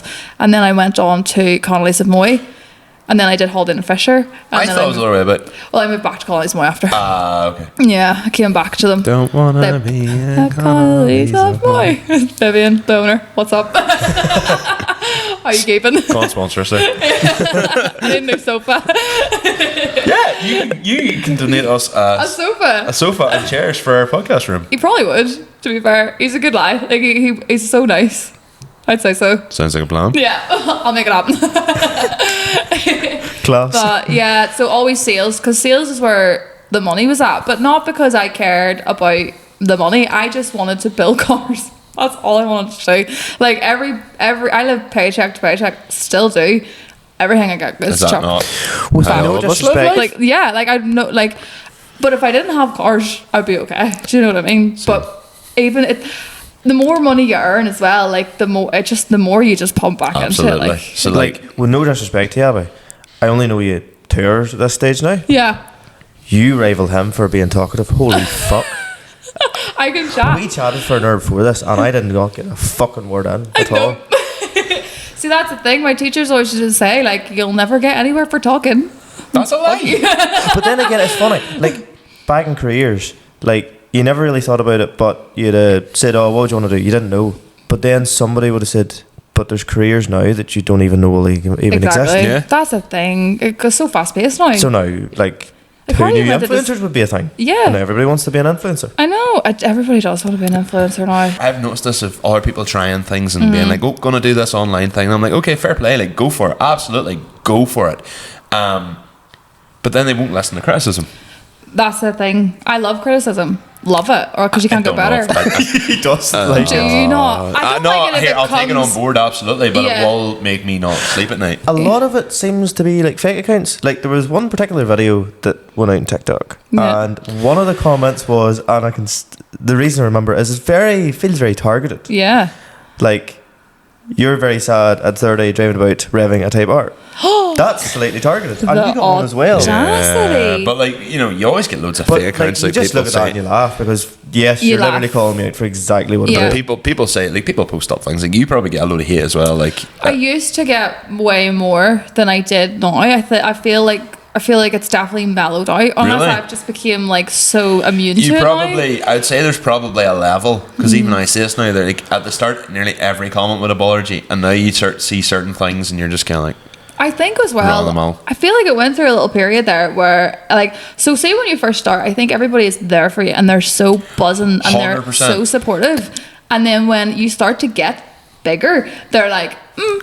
So I have a saying. Oh, So I yeah. have a saying. I don't It's like like that you're getting so big. everybody likes to see you do well until you do a wee bit too well. Yeah, Yeah, that's 100 the until you're saying I doing. have. Yeah, I completely agree with that, which is so sad because I It just is. want all my friends to do as best as they can. But then you hear me bitching about people saying they don't have it, so you know maybe. No, but your criticism. I do think Constructive. absolutely you should be able to take criticism. Like, and I have Yeah. like one person actually said to me, he goes, if I could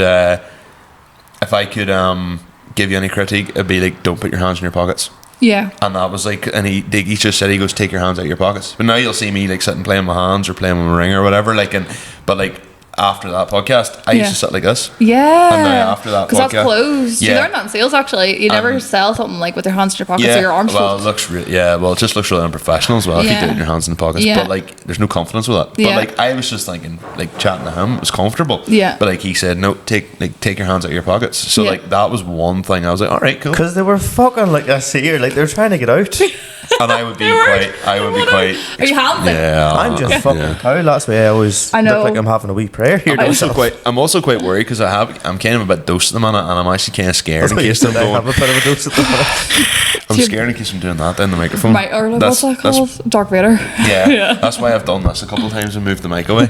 Oh, he says see, while talking, but Like, it's in January time whenever in here is fucking freezing, Yeah. and you can't help it. Nose is You just- trapping. I have a dose coming on at the minute. Like, I can feel it in my voice as well. Like, I'm just a Aye, bit more. Please don't give it to me. Yeah. Breathe that way. I know, the police do. You're all smitten now. But yeah, back to something. So anyway, you were with Connolly's and Moy. You went back to them. I did. You're talking I about sales. And Because like I was saying, the money was good and it means I could push everything back into my passion, which was what I wanted to build cars then. And then I bought, in between those two stages of moving from Haldane and Fisher, from COVID to Connolly's with Moy, I bought the E31. And that's just what was What made you buy the E31? I just freaking loved them. Like, Gangsta. Yeah, gangster. Yeah. I was searching on Should be online. a meme, your face and like something like a gangster album. I was searching online and I seen them on like social media as you do, and like I just went, I was never like, I always had Audi, do you know what I mean? I was like always down the Audi route. And then I was like, what is this piece of machine? Oh my god, I must have it. And then I went down it and I seen the pop-up lights, and I never really liked BMW. Now I love BMW because I drive one and I've actually got to experience a BMW. But at that time, I had no experience with it. Bought it and it was like the best thing that I ever did. That's like the car that started it all for everyone, really. Was it totally standard? when you bought Really? it? You'd say that's the car that started it all? That's the car that kick-started everything. Like that car went like Do you mean for your my social media career? for my whole It my, definitely did give you a lot more global, or should I say, yeah, international for notoriety. career and even for like my passion of cars. Like I was like, this is what I love. I love retro. I was like, this is it. This is what I want. Was there another one built in England? There was a purple one, wasn't there? There's a couple different ones. We were in a big group chat, all There of was us the together. purple one Yeah. in England, and I remember that was around like the Ultimate Stance, kind of like when it was at its peak back in like 2017. And I think there was a purple one had been built. Yeah. I can't remember who it was. There's I a built it Pan Am now, one which I love the way he's done it. It's really tasteful. And then there's like a blue one, like Car Audio Security has it. And then there's a couple of different ones. I love them. They're just unreal. They're an amazing car. I'm really lucky with mine as well. It's never given me any bother. They have like the worst luck. What made you go down the route with your interior? Explain it, because people who are listening, they're obviously like, we know the car, Yeah. but like some people listening may not know I've the never car. seen it, yeah. So like, or just describe that car in general. Actually, Okay, so it's Oxford Green 2 now. It was originally Oxford Green 1, and that's really bluey, that paint. I was going to say, because I thought the car was blue when you bought it, and now it's more greeny. It was blue, Yeah. yeah, it was blue. And then now it's Oxford Green 2, so that's more like almost like sort of like British racing green. Like With a blue there's tinge in it. still a little, and there's gold in it also, which is quite cool. So with the gold, I was like, oh my god, tan interior, that's like the only option. So I thought that was at the start. I was like, That's a very interior designer but that thing. works. Yeah, It works really well. questionable. It works subtly. Works. Yeah, and then I ended up pinstriping. There's piping along it, like the whole interior. So that there's now like a dark sort of greeny black as well. But you don't notice these things, but like until you actually look at the car, and it's all painted. That's painted leather. Oh, seriously? So that's still the original Who done leather. that? A sofa guy that I knew from Connolly's Moy. I was like, can you paint my car? It's the same thing. Yeah. Like, it's leather, Yeah, you know what I well, mean? It's actually, he said to me it was better quality than the sofas that he did. And it's still in Sofas mint. though wouldn't be as good as what they used to be. Yeah. These weren't sofas from Connolly's and Moy. These roller sofas he was doing. Obviously, the sofas at Connolly's and Moy had great quality. Yeah. I fucking saved He's you gonna there. hire you. But yeah, I was like, right, I'll take it all out, the interior all out, I'll give it to you. And I brought it over to his house, give it back, and it was just mint. Unbelievable. That's class. Yeah, so it's the original leather, which I love. It's Oh, not seriously? reupholstered or anything, yeah. So it's still so comfortable. You know, you still like, it doesn't, you know, when you get something reupholstered and it's like not the Tighter same. or, yeah. This is still, it still has all like the original like sort of wrinkles and all in it, which I love. So yeah, it's a bit. Yeah. It's used. It's yeah. used. Yeah, brand new second-hand one. That's like you say in your stand up, sit down. Yeah. It's like brand new part worn tires. Yeah, exactly. It's the same thing. And then obviously air.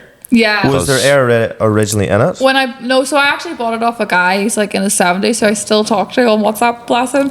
He actually had a heart attack in it, and he crashed it into a tow bar, so the wing was damaged, and he was like, can't drive it anymore. Like he was so upset, and it was completely standard, bog standard. And then I got it back, and I put the air and all in it, and then. Oh, so they're not air standard then? They're spring standard? No, that's springs, yeah. And then Blackline fitted all the air suspension, and it's Bilstein shocks, it's ABP, and then it's got airlift management. Yeah. And then what happened after that then? So then the wheels, they were the original wheels on it. They were the original faces of the wheels, and they're stepped up. That's what that is. Because they were BBS standard, weren't they? Yeah, yeah. Are they That's- two-piece? Yeah, they're two-piece, yeah. That's really. No, that's they're Are they three-piece. They have to be three-piece Yeah, if they're you're three-piece. stopping. Yeah, no, yeah. just But then, Three-piece. so who? Were they originally three-piece wheels? No, we just took the faces. Oh, you actually custom got. Yeah, Oh, yeah. So we took wow. the faces out of them, and then then stepped them up. So who did you get who did you buy the step up kit through? SSR Hardware. Brilliant. Yeah. Yeah, and bolts and everything. Did the bolts the same color as what the piping is on the seats. Yeah. So it all sort of matches. That's class. The calipers are the Brembo ones, and they're the same colors as the seats. They're tan. These are things you don't notice. Yeah. So it's all sort of ties in together. That's class. Interior design. Like, as you say, whenever you're at the show, like, I think I've seen it maybe once, but this year past Dub Shed, I took 10 minutes to walk around and I had to rush home for farm and stuff. But like, whenever you describe it all, you'd need to look in a car for about 20 minutes to really see all that. Yeah. You know, like all the different details and all that you've done. 100%. Like, Yeah. and everybody does it too. Like, Yeah. everybody does their details. You generally do need 2 days at Dub Shed, like, to look around everything properly. And then I love talking to like people who I don't know at Dub Shed, like Yeah. with cars. So like, it's one thing talking to people who you do know, but then if you've been involved with their cars, like, you know kind of what they went through because like WhatsApp group chats and all that there. But if you don't know someone and there's someone just from the middle of fucking County Offaly who's Yeah. brought their car up, and it's like, you're just like, oh, so what have you done? And then you actually say, oh, we've done this. Like, there was that, I didn't get chatting to the owner, but it was like a Datsun, the red one, Yeah. the SR20 plus Yeah. T, and like he'd 3D printed like certain things Isn't that on so his cool car. now? Like Yeah. he'd 3D printed like certain vents and stuff because Yeah. you can't get them anymore to retrofit like gauges and stuff into. Yeah. That's We're cool. doing Like, that on the new build, unreleased one at the minute. 3D printing loads of shit. Like, it's a game changer. Yeah, it's a good gonna idea be if you can mental. get the molds, like, because like even for like pillar gauges and stuff like that, like Yeah. it would be a great job. Like, Oh, unbelievable. Like, I think cars are going to the modifications to them are just going to completely excel now because of that. it's just a different. But then, yeah, within reason, because then the thing is they're trying to force us to go electric. Like, No, it's not happening. No, I there's too don't many wanna- of us. there's too many of us, but like, yeah, Sure, if everybody bought an electric car now, the grid can't sustain no, it. No I literally chance. can't take it. Oh my god, no. But I am worried in a way, like, because I'm sitting here, like, and I'm kind of like, you know, by the time my collection gets built up, it'll be quite a nice wee collection. Maybe not collector's classics because every single vehicle I own has been bastardized. You've bastardized But them like, all. so it's like, you know, you could have this mint Sierra Cosworth or this absolute fucking mongrel, you know, which is probably faster and better in most ways, but still, So are you calling yourself a mongrel now? Cause my car is a complete mongrel. Same as the cab. An It's a extension Saab. of yourself. Exactly. Like, same as the cab, you know, everything's like, it's just there, but it's also not. Yeah. And my thinking is like, by the time like these cars are all like their classics worth money, but by the time, is it going to be at a stage where it's like, okay, well, you can't actually drive that car anymore, so they're worth nothing because they're going to just outlaw fuel. That's you what I think worry so? about. I Though, don't know, but I do people- worry about it. Like, people pay stuff for like the wee toy cars, so they can't drive. Do you know what I mean? People pay thousands for them. Like, I don't know much about that scene, so I don't. But to be fair, in my YouTube watching and all that shit, apparently in Antarctica there's massive oil fields that they just can't access yet because in either 2025, either this year or in 2030, the treaty over Antarctica, which, why do I know this? Don't even ask, but still, is going to end. So basically there's going to be a fight to see who can claim the territory down in Antarctica. oh, shut up. So it was like Qatar Uh huh. were poor as fuck. Yeah. And then the biggest LPG field ever was mi- found off the shore. Yeah. And It's now Middle East in general. they're trillionaires, like Yeah. multi-trillionaires. Literally, Doha, it's just a city of, what do you want? Yes. Sounds good. Got it. We got it. Did you not say there was like one of the sites and there was water being spilt? And they were more bothered with that. So yeah, my previous employment was working for a company that sold sand and gravel equipment, like sand processing, and I was in Kuwait, and in those places, like, because it's desert, water's like gold, but fuel, obviously you're in oil country, so Yeah. fuel's so like this So guy, cheap, yeah. this guy on site had a Jeep like that was leaking petrol, like literally had to put in a full tank every day. Because it was leaking petrol, he had a diesel leak or petrol leak in the tank. Didn't care. Didn't care because it was But so like cheap. on that site, like if there was like water dripping out of a flange, it was like, oh my god! Like this Yeah. is whereas like you go in any UK site, Irish site, it's like there's water dripping. It's like, So Wow. grand. yeah. But like the generator bus has a diesel leak. Everyone's like, get that fixed. Yeah, I didn't even know that. That's Yeah. crazy. Yeah. Absolutely crazy. mental. Like how life so different. Like Yeah. we take water for granted because we're getting it like 'Cause we get it 300 to constantly. 365 days Well, a like, year. I was down under in 2008 for a holiday and everybody had V8 utes. Yeah. Love a Golden ute. Commodore, so they're basically a VRX8 Yeah. here. like every other car was one of those. Yeah. So it was normal for a normal family car, and they were like, yeah, it's like 30 cents a litre. See if I came in the money. Whereas it Yeah. wasn't that Yeah. either. Like, No, See sounds, if oh my I came in gosh. the money. It's like one of the things I'd love to buy is I'd import a Ford Falcon because they're right-hand drive. 4-litre turbo.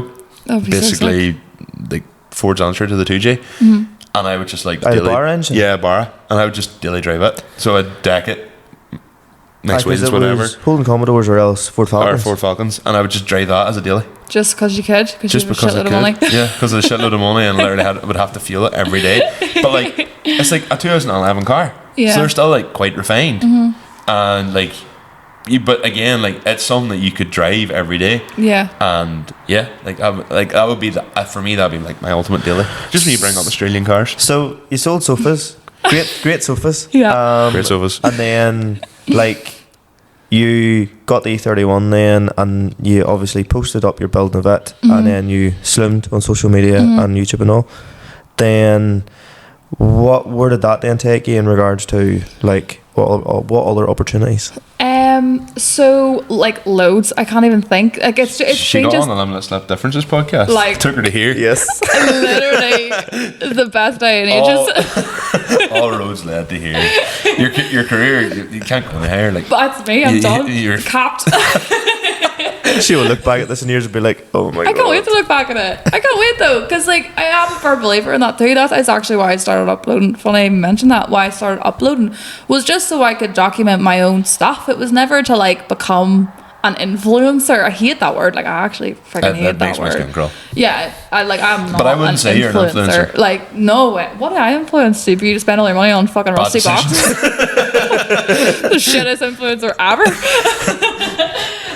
No, I always just did it just so I could go look back. That's always why I did upload on social media anyway. I was like, oh, I really like this photograph. So like, I had a really good time in this country. So like, I'll upload and like, I'm building this car. Oh shit, like I'll document the process. And then people just love to see me document. Like then I generally feel like everybody that follows and we're all just one big team. Like we're all hanging out together, which I Yeah. love. I absolutely Yeah. love it. And then it just brought me all, obviously I work for Storm Competitions now. They reached out to me. And I know I have the best job in the world. It doesn't feel like work at all. Like I can't complain. Yeah, like you just drove in and like, yeah. I know it. The ultimate farmer wagon now. Is that why you're loving it? Yeah. I'm To be like- fair, I'd rather a 90 than a 110. Yeah. Same. Yeah. we did But have yes. one of them prior. So I would have The said poltergeist is back. I'd have said in farmer terms, like a short wheelbase Land Cruiser would have been like the businessman's Jeep or like a cattle dealer, and then they moved on to The 2 Amarok. litre Amaroks because they weren't really seen as a farm Jeep. Yeah. They're more like A bit classier. if I'm going to sell something and I need something to go on a building site. Yeah. And then the V6 Amarok obviously came out, and then they stopped making them. And some people went on to the newer short wheelbase Land Cruisers, but obviously they don't make them anymore. Yeah. And now it's all just Defenders. What about a Hilux though? Do you like a Hilux? I was torn between a Hilux or an Amarok Yeah. I always or find a that. Ford Ranger, and I had my input. I drove a Navara, drove an L200, had driven a Ranger, and I know another fella who'd recently just bought a Hilux, so I'd taken it out the road to run, and I tested a Hilux a couple of years ago, and the Amarok, just in my opinion, drove better than all of them. Yeah. It drives like a car. Yeah. The steering was far better, and it just, whenever I just remember putting the foot down, and like she just went. Oh yeah, She they're just- nice. They're she nice. just boogied, They're and nice I was pickup. like, that's like compared to the Navara, the L200, and even like the Hilux I've driven was a 2.8. They're torquey. They can go, but no, the Amarok just had it I've for been me. in all their pickups, and have you been in many pickups yourself? Just with work, realistically. So Hilux, Amarok. Do you know the That's it, to be way honest. you maybe jump in a Rangers? Hilux Ranger. or Ranger. possibly a Ranger, like Yeah. the older ones, and the way the gearbox and the way the thing drives, it definitely feels like a pickup. Like The it's Hilux. geared for the torque and all that crack. Yeah. Whereas you Hilux jump is- into like an Amarok and it's like you're driving a BM. Yeah. See, I thought you'd like it feeling more like a pickup The though. one thing they said about Hiluxes is they hang on to the gears too long. They do. And that's because for pulling. And then, do you ever hear when you first take off and it's just like this big noise out of them? It's like Yeah. fans Yes. or something? What is that? What is that doing? Bi-turbo probably spilled I up. don't know what thought it it was the was. diff. It was just Or like, possibly the diff. it could be the diff. It sounded maybe, it's more that sort of noise. And I'm like, I thought it was cool. I was like, this thing sounds sick. They are. Look, if when I got my Amarok at the right money at the right time, if a similar spec Hilux had come out, same miles, similar money, I could be driving a Hilux right now. It really, just the Amarok I felt was the better driver, but I wouldn't turn my nose up at a Hilux by any stretch of the Yeah. imagination. But like, as soon as the new Defenders came out, so I hated them at the start. where our work is based is, do you know down the Trench Road in Mollusk? You know where McLaughlin Harvey building's at? So you drive down Trench Road. Yes, I do. So basically, out it's there. in around there, and I think there would usually been at the front of the building a few cars, and you would have seen like Range Rovers and Q7 stuff, and you would like probably the high up people in the fancy company. stuff, yeah. But there was a brand new 110 sitting there, and I was like, geez, that's quite a nice, nice Yeah. car. Then was out with a farmer, and he had a brand new 90. And at the time, I was like, fuck, what do you think of her and all? Because I thought they were deadly looking inside. So Yeah. and he offered me to drive it, and I was like, I'm not driving that for, if something happened, no insurance. Yeah. But now you go to Cattle Mart, and it's, yes, you have the older stuff, but anybody that is clearly making loads of money Yeah. is driving Defenders. Defenders. It So- is. I think even for, I think it's like the hot girl car too. Like even my yeah. friends that Oh. aren't into cars, and they're like, oh, I like that one. Yeah. To be fair, my sister actually, she drives an SQ7. Yeah. She went from a Tig. Funny, she had a TT. Yeah. So the Mark II, it was a 2-litre diesel. Then she got married, had a family, and then had a 7-seater Tiguan. And They she was getting- exist? Yes, I thought it they're was Tiguan Touareg. Allspace. So, Oh, okay. so anyway, she was like, "Oh, you wouldn't mind like doing anything news?" She was getting it serviced. You wouldn't mind like lifting me and bringing me home again? I was like, "No bother." But she was like, "Oh, what do you think I see here?" And I mind her showing me on the website. Do you know the real dark blue you get in them? The Q7s. It's like navy-ish blue. Oh kinda. yes, I do. Like your Yeah. anthracite nearly. I like Oh, no, what my how- polo colour used to be, something like that. Yeah, But yeah. like, I was like, oh, it's lovely, but that's an SQ7. You don't need a 4-litre V8 or a 5, whatever V8's on them. She was like, oh, really? Yeah. On the Saturday, she arrived in an SQ7, Good girl. and I was like, you realise that Jeep's 105 grand? She was like, shut the fuck up in front of it. But no, no. She loved it. Then it's like, oh, you wouldn't wash it for me, so I got to drive it. Yeah. It was louder than that. Yeah. Cold start is louder than that. But no, like, yeah, That's so cool, though. See, in regards to Defenders, So cool, with like- your point, yeah. I know, I do like the Defender, and every other car that I'm able to drive at storm competitions as well is unreal. But it's so funny like that you are loving this, because like the main cars that I love to drive would be like, well, you would too, like the R34 GTR, like come on, like What's your Absolutely. favourite though? what's the favourite car I've ever driven in? Storm, yeah.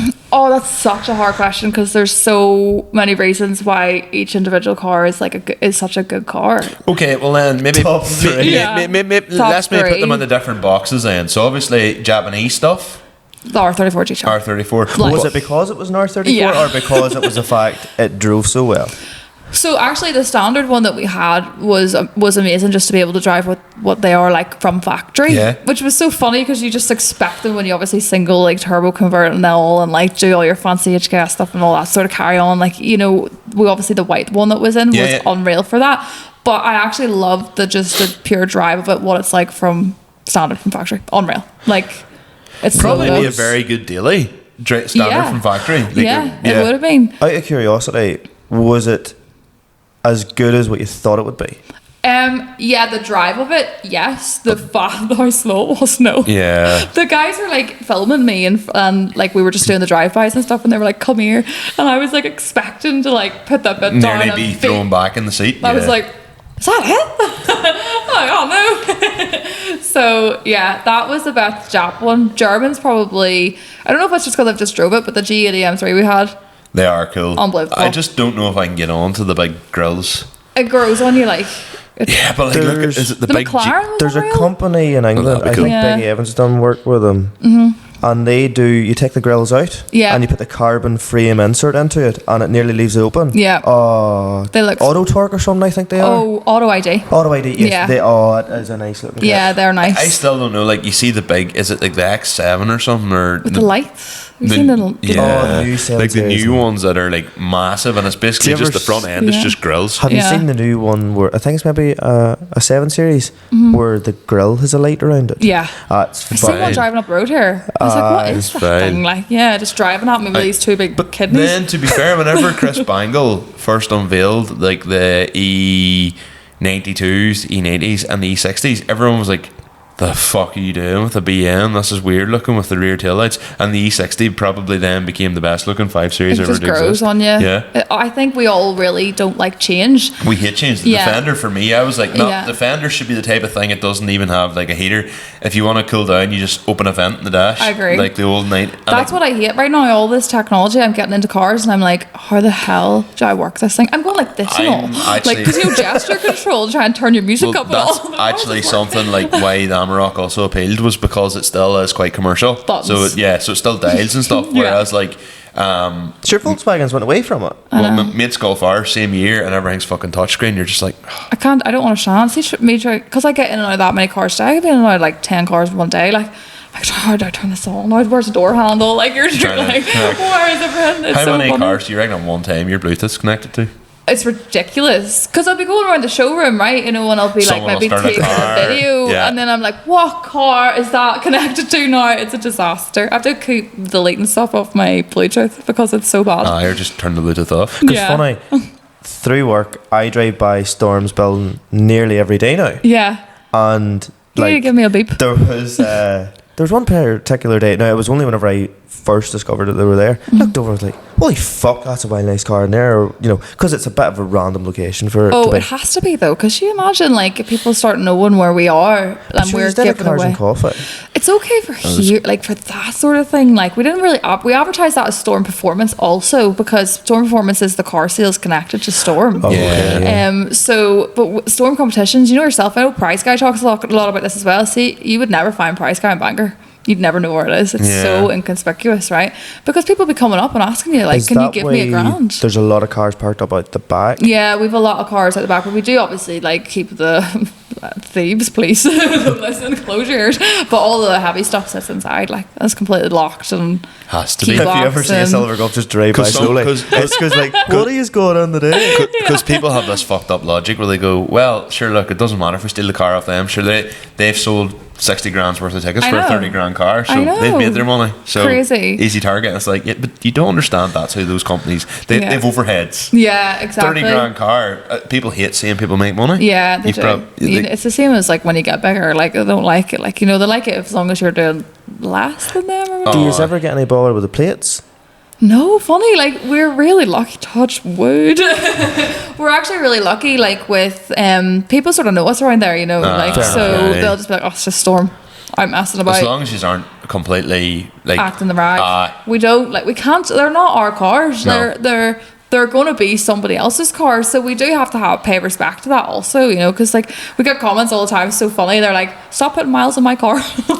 Like before it's that's come. good engagement, but Yeah, it's that's great. really good engagement. Oh, everything's good. What about, was there not the time at the Regal, sure. He put up a video of a Type R revving, and somebody was like, I would not want to buy a ticket for something that's got the death ragged out of it. Yeah. And then But like that's also why you'd buy a fucking Type It- R. it's part of that's the marketing, someone who was- isn't That's it? someone who was never going to buy that No, ticket. Yeah.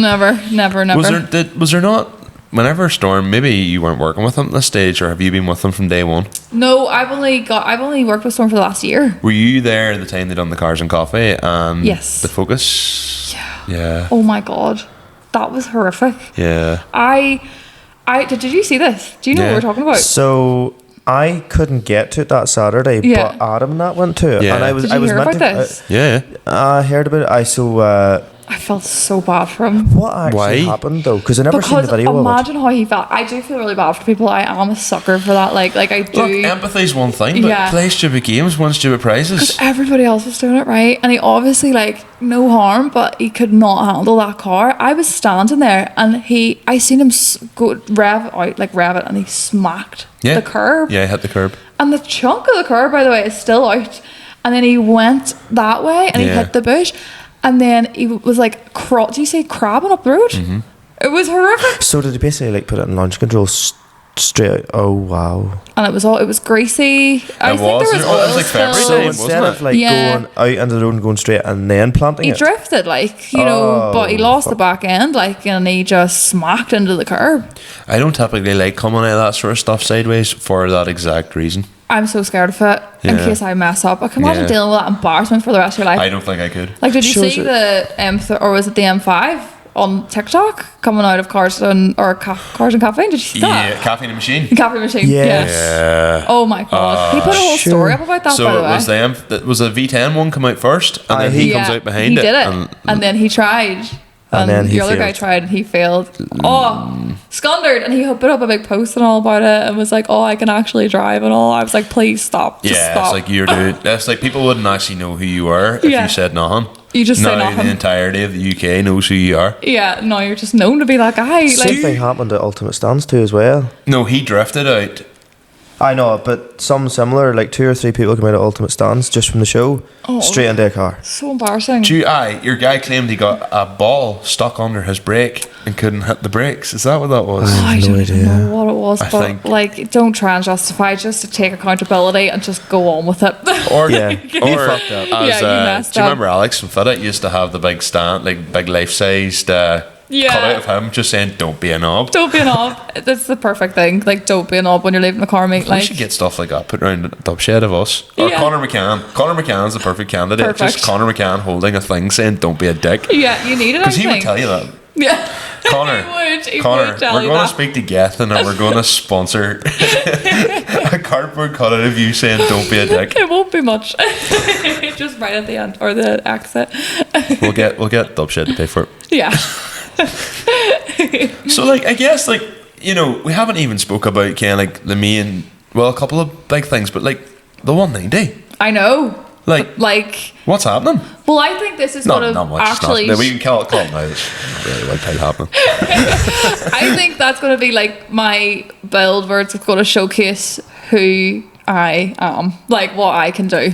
You know what I'm saying? Like the E31 wasn't much to like. I actually didn't really express like what I can do. Yeah. Now I'm really fucking going for it. Like I'm doing everything. Like obviously I've got the bigger turbo. Obviously the engine conversion. Right. People might not. Let's dial it back a bit. Okay. You're saying it as if people know. Yeah. Some people might not. So Including me.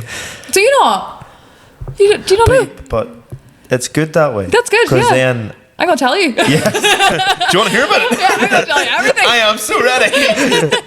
I'm excited that you don't know. I goes in here, go on ahead. Okay, so OM605 engine in Yes. the 190.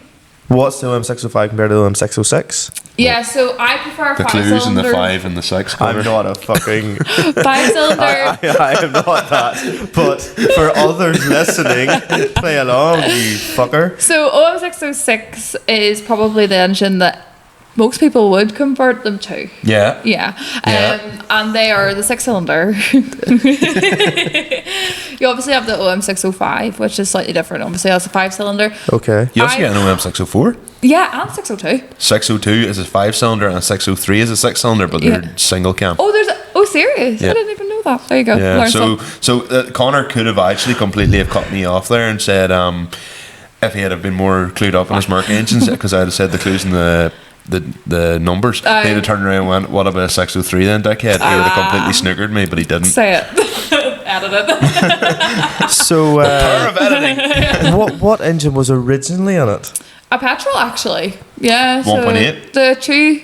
Oh, 2 litre. Yeah, 2 litre. Actually, 2.2? So you're going from 2.2. petrol 2.2. to diesel. I didn't do the conversion now, right? So I bought it from a guy who did the conversion. Oh, and so it had a 605 in it already? Had a 605 in it Oh, I already. thought you actually were doing the full Yeah. 605 conversion Oh, from so did start. I, to be fair.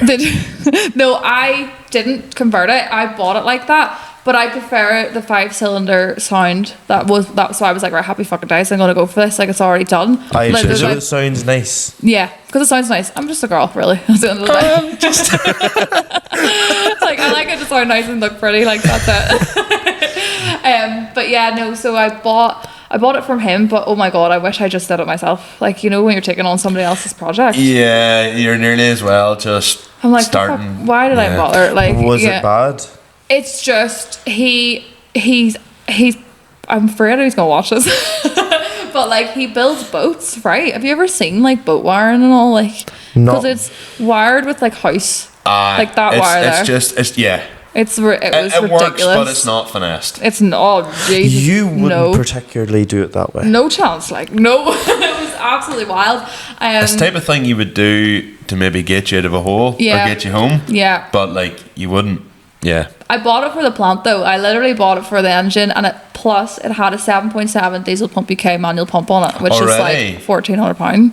So I was like, oh my god, perfect. So I basically bought the car for the engine Yeah. and the pump. Out of curiosity though, why a 190? Or They're was it cool because? as fuck? Yeah. Yes, I but wanted one at Yeah. a point. was it because it had all this in it and you'd done the research, or was it just because you? forgot. I had one before. I clean forgot that I actually fair had a enough. 190 prior. I've had a right few cars. I always forget what I've had, but I had one before. First and world problems here, folks. I really liked it then, and then I just never did it up properly. So I said I'd always do another one. I love them. No. I actually nearly bought one because there's a fella who used to store a 190 here. Cool. And like it was done on, like I said, of Porsche D90 wheels. And it was white, it was class. But and he ended up selling it really cheap. And I was all on for buying it. Me and my cousin were on for buying it, and then my cousin was like, nah, actually I don't want to buy it. And I was like, well, I was going to go in halfers. I no longer have the money either. Yeah, So yeah. they're so dear now as well. Well, So it they wasn't are. at the time, but Yeah, like I paid was skin. $3,000 for mine. I paid $3,000 for the 190, and then considering what you got for that, it's probably not a It's not. bad deal. like them pumps will have like warranty and all, even like to the second hand owner too, you know. And like that's why I quite like Diesel Pump UK also, like even that turbo. So I bought the quick spill turbo for the it then. is it that, like the QSV or something they call it? Or I'm not sure that's a turbo smart one. It's I can't even say the is name. that is that the valve where it basically has it, does it shut off one side or something to like spill it faster? I'm actually not really sure how it works. Haven't Yeah, a clue. it's 2,400 RPMs at rev, or it starts to Boost. boost at. That's low and enough. then you have your wastegate also on it too, which is like that's Are they why. internally get it? Yeah, so Yeah. well they have I'm gonna locate mine out through the side. So Are they a twin scroll turbo? That's the whole idea. Did you get the billet? Did you have the like what exhaust manifold do you have? Is probably the best question to ask. what do you mean? What looks like? Well, DP UK. Did you ever see their exhaust manifold? Yeah. It's like a real compact thing. It's class looking. It's like is it the Billet exhaust manifold, or is that them? I don't know. It's like a real short stubby thing, but it's class. It's designed for real compact builds. Do you mean coming out of the engine? Yeah. Like yeah, it's the built one. Yeah. Yeah. On the exhaust side. Yeah, so it has the DP UK stamp and all Yeah. again. Like this is why I just want it because it looks pretty. And then what they had was a valve, which I think I can't remember if it like closes something basically to kind of try and throttle air through on one side to basically. Surely you'd want more going through to make it spill quicker, but whatever it was, that it has some form of valve on it, which basically now someone will be sitting listening to this going, Jesus Christ, Michael, you're saying the right words but in the wrong order. So I'm gonna probably go out and This whole conversation is just gonna go and look Honestly, up after. you but- know more than me about it, like because Well, I've had my engine now 4 and a bit years, like, and I've bought a few bits, but like I planned putting in the drift car, and Yeah. then my red car just took all my money. it's such a I'm such a learning curve this engine with And me, to diesels be are a honest. different Like ball game. completely different ball game, especially for making higher horsepower. Like you know, like and I'm Well, with that, yes and no, because really with a diesel, it's just add fuel and just add. I love the way it's mechanical though. Like that's so sick. Like, So yours is the 7.7 is the DP UK one because you can either get a 7.5 or an 8 diesel making one. You can also get a 7.5 digital one, which goes with an ECU, which I think is what John Peden has. I was gonna say that John Payton's doing that. I'm pretty sure John which Peden's is gonna doing be that. really cool. But he's doing the ZF 8P Yeah, gearbox that's gonna be conversion. insane. oh, the That's- Paramount sequential. Yeah. Yeah. That's class. That if Yeah. I had any amount of money, Yeah. that's what I put in my Sierra. Yeah, 100%. Like, just because then you can just actually cruise 8 gears, so you can, you know, not be doing 4,000 RPM on the motorway. it's going to be, his car's going to be insane. And because it's John Peden and his OCD's insane, it's going to be, I can't wait to see it. We talk all the time. It's the most hilarious link up ever as well, because like he's These are very different. Chalk and cheese. Like, we're going to do a video together actually when we both get ours done too. So his is a 606. Obviously he's going to be so into telling you every little detail about that car, which I absolutely love, and I'm going to stand there and be like, it looks nice and it goes fast. Like, so it'll be quite good. Cue back. I'm just a girl. Yeah, literally. You have to remember that as well, folks. Like, I'm literally just a girl. But it is cool. So like, you have, some people may have noticed, you had the look you have at the car at the minute is you've basically written every single mod that you're going to do on the car. That's the plan. Yeah. So you basically, was it a dub shade, or where was it you had Euro Treffin. Yeah. You had it at, and basically you had lower here. And arch here, and fix this. And so we're nearly like, we've got everything for it now. It's just making it all come together. So what are the plans for it? Is that a big secret? No, fuck, do I tell anyone? Like, so I can't keep a secret. Not at all. Tell me nothing. So the kit that's on it currently, so we've got that on. It's the Cosy kit, right? But you've got the Evo 1 front bumper. Yeah. And then you've got the Evo 1 spoiler. Okay. So it makes it look slightly different. It's a wee bit less hectic. The Evo 2's mad. Mental. Is Evo 2 the proper shopping trolley? Yeah. Yes. So it's a smaller shopping trolley? It's you don't even, it actually looks more like a Cosworth. Like, I feel it's like not a wheel tail, aggressive. Like, no, it's got a smaller spoiler. It's only like that big. Like, whereas like the fucking Evo 2 is. But that's because it was DTM spec, like homologation, which I and all love. That. Now I am doing a hint of DTM. Like, I bought obviously the BBS LMs, which is like motorsport. I have my Toyo R888 tires on that. And so you're going to run no stretch or a bit of stretch? Or are you going to go? So you're going to go for, I call it track stance. Yes. Yeah. Exactly. Or straight up. Yeah. Square.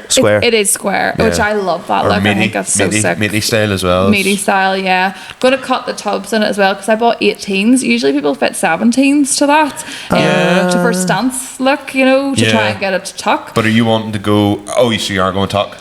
I'm going to tuck as much as I can, yeah. Like, the back tucks so much already, and then I'm going to cut the tubs so the wheel obviously sits higher up because I'm doing the engine bay as well.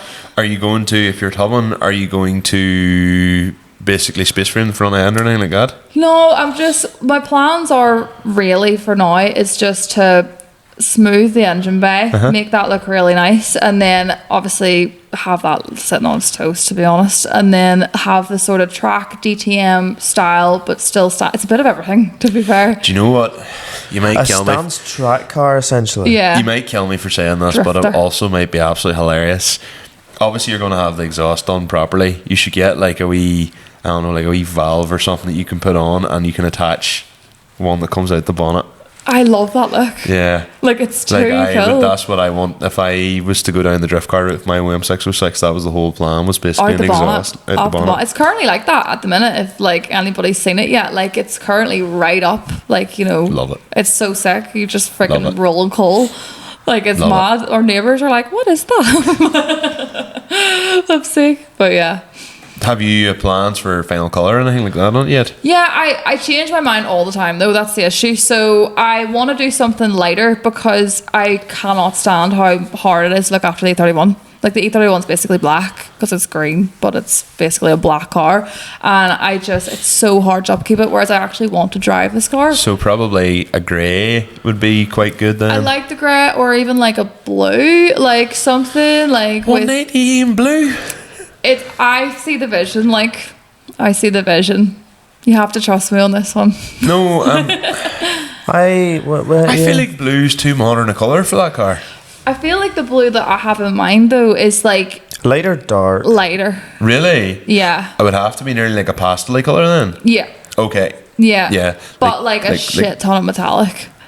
Again, you're throwing me off here again. Mm-hmm. I was kind of thinking, like, do you remember like the Golf Porsches? You know, the blue and orange coloured Porsches? Oh, I like do. that kind of blue. I was thinking kind that. of. I've seen one like that, but there's a colour that comes on an F40 Ferrari, or it is a Ferrari. Yeah.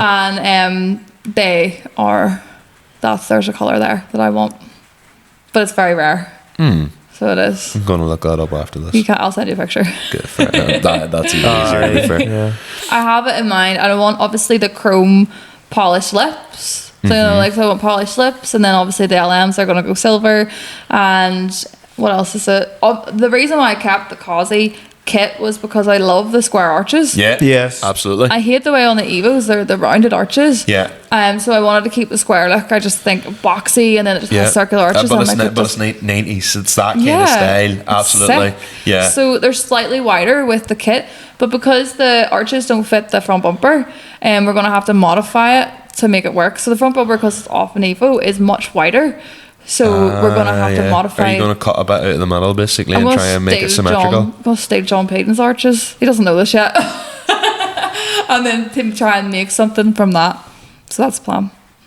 That's class. And Like, I'm hoping to get like 400 brake horsepower from it. From a 605. oh, 605. Big, like, yeah. That's a lot. I'd have thought 350 would have been your peak. Oh god, no, you can go far more. You can Really? actually go really high horsepower, but you just But need do to you do a lot. need to like do pistons and rods or anything like Yeah, that? to do that. I'm not going to do that though. So, So that's what I'm saying. I think 400 could be pushing it. I'll try my best. Unless- 375 is like ideal. You could Territory. do it in theory, but the problem is if you've ran this type of setup they're running, if you're boosting too early, so you can actually run big horsepower and actually not kill an engine if you bring the boost on high enough. Like for instance, people break gearboxes not at high RPM but at like 2000, 3000 RPM. Same as engines. Engines typically tend to blow with low down boost, whereas if you bring the boost in up high, it'll take it far better, but you'll have a shit power band. Like your power band will be like nothing. Whoa! Yeah, Aye, but which for is what I diesel, you don't want want. torque. I don't want that. You know, for a diesel, you nearly want it to be that's pulling the second you touch the throttle. Exactly. So you know, I would nearly stop looking at the power and start looking at torque. Well, that is the other thing 'Cause as well. Like, I don't really care for numbers. Like, do you know what I'm saying? I just want it to be able to go out, have a crack, have some fun. It doesn't lag. Don't want lag Yeah. at all. I don't want that. So, and I do want to take it on the track. Like, I tried drifting there for the first time ever on Sunday, and I'm hooked. Oh, it's class! Like it's Yeah. class. Yeah. It was so fun. It is unreal. Like It's expensive, but it it's is. It's a fun. dear So dude. expensive. I need tire sponsorship if I want one of those I freaking would gigs. I would say this, like the Drift Games bash, probably you don't much change it of £1,000. Shut up. Yeah, like you Is that pay. a hotel and all? Like, would you stay down or would you go home? Oh, it's a fucking long old drive. Yeah, to Manchella. Hotel Amarok. Yeah, for you especially, we would actually. normally try and get an Airbnb or something. You can. A lot of people actually do camp and stay down there, Yeah. but there'll probably be 3 or 4 of us, so Aye. it's not. That would be a bit of a sweaty night in Amarok, like. Aye, for example. So- and you'd be wrecked the next day Yeah, trying and to it's drift. kind of like out of season, so you could probably get an Airbnb, even if you had to drive half an hour. Yeah. It's a lot better than driving. You should have a bed. Yeah. I might come. I think So- I'm gonna go to this drift bash. Plus, they're opening the new track as well. Yeah, they're opening the new track. Oh yeah, I forgot about so that. Actually, they're killing it at the minute. It should be good. Although the last Drift Bash, I spent so much. Like, it was an entire month of my life before like that entire event. Like, we were doing so much to that car. Mm-hmm. This time round, I'm kind of hoping all I have to do is service it and spanner check it. Yeah, fingers crossed. I actually need to spend. Actually, this week I'm taking the trailer in. The trailer has the brakes are bad on one of them, so I'm gonna take the trailer in and make a setup for a tire rack and all. So I bought a tire rack, but it obviously doesn't fit because I don't buy anything that ever fits anything ever. So I have to. I can relate. So I'm gonna have to modify it to make a tire rack fit. So that's my next plan. So yeah, hopefully by the tail end of this week I'll have a working trailer, Happy days. and then the week after I'll bring the car in, and then that'll be. That'll be you set up for the drift bash. I might go buy a car. Fuck it. I've drifted once, guys. You should. You're not that far from Bishop's Court, so Right enough, Yeah, you're very close to Bishop's That Court. is where I was, wasn't it? Yeah, it that's was, Bishop's Court. Yeah. I had the best time there though. It You was so fun. should, if you could, look into it. Like, buy something. Now, admittedly, marks aren't actually that great for drifting. I wouldn't have thought. I've tried it on the sim, like really freaking hard to drift a mark on it. Like, but it's just really hard to drift a sim in Yeah. general. I struggle, so Yeah. unless you're like Ronan Hederman with like sim consultant style like level of stuff, Yeah, or Alan true. Hines, like my sim is basic. yeah, it's pretty. I had to go on with them. Look, it's a sim, Yeah. There's no fail. but Yeah, that's what I thought. And you can't tell when the wheel's centre. And his That's where I'm screen struggling. isn't in front of him. Yeah, the It's man on the screen's off to the side. Oh. To the Yeah, side, doing so the you're laptop. Shut up. I'm waiting until we. Half your ball. Yeah, so I But need. look, you have more than I have at the end I of the need day. like I have look. The plan was like to try and get a couple of hours, like maybe a week on the sim. Mm-hmm. I think I've done a couple of hours since I've got the sim. It's like 10 minutes here, Mm-hmm. 10 minutes there. I have no consistency with it. Like, Yeah, that's the thing. it'd be nice if I could get a bit more, but the problem is there's just so many other things going on that needs attention. Like, I get you. It helps that my sim's in my unit, so like if I'm just fucked off with working on the car or something, I'll just go yeah, I mean, over. I did contemplate moving mine down to the shed so even he could sit and play away at it while. You get no work done though. But What's the the issue? problem is my unit is, well, my shed down there is freezing cold, Mm-hmm. and it would, like, there's. You would just get a heater beside you. That's what we It's do. not that, but it's like if it was really cold for a night, like, and you had everything sitting, I'd be worried that it would just fucking melt. Well, like, or to not be melt fair- the electronics, but frazzle the Yeah. electronics. We do have a heater for in here, obviously, to make it warmer. It dies But, after the heat leaves after but- 30 seconds. But you will die if you were podcasting whilst that was going. Yeah. Because it's just the fumes. Yeah. But even at that, like, we've tried to warm the place up beforehand, like, and we've sat here and went, "Jeez, that's deadly heat," and after 20 seconds, it's like, Bye. where'd the heat go? Because, like, now is the start. Was it the last time we were doing this? I know it's bloody freezing. You can fucking Yeah. see your I own know. breath, like. And Yeah. funny, like it's always when you build the show cars, isn't it? Like you always build in winter time. I was talking about this the other day. They're like, "Oh, what are you doing? Are you busy now?" I'm like, "Yeah, I'm flat out Yeah. at the minute." And then the summertime, you just enjoy everything. If it could be the other way around, at least you'd be Fuck, warm. I tend to find I spend the summer fixing and the winter nearly trying to financially recover. I just Really? spend the I'm summer not watching him opposite. fix. Yeah, what did you It do? used to be always Spend the the, summer watching him fix Watch it, yeah. whilst I drive. the one the Like the winter. amount of times that has took him away from places. Yeah. Yeah, Oh. I've been recovered several times by the Type R. Like, And Raceland Goldovers just wouldn't be it, to be honest.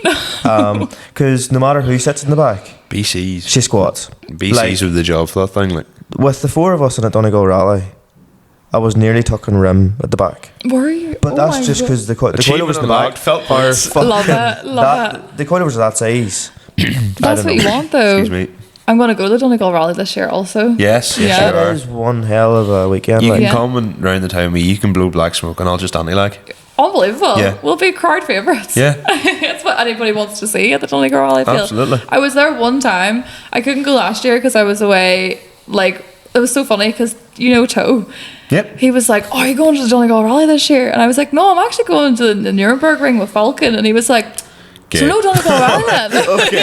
Yeah, yeah. R404 does not compute. It was so What do funny. you mean you're not going to Donegal? I was like, "So no rally then?" I was like, "Okay, no." To Yeah. be fair, the Nürburgring with Falcons not bad now. Mental.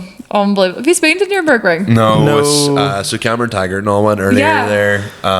Best If I experience. was either single or had more time or more money, I would have joined them. If I Yeah. wasn't a farmer.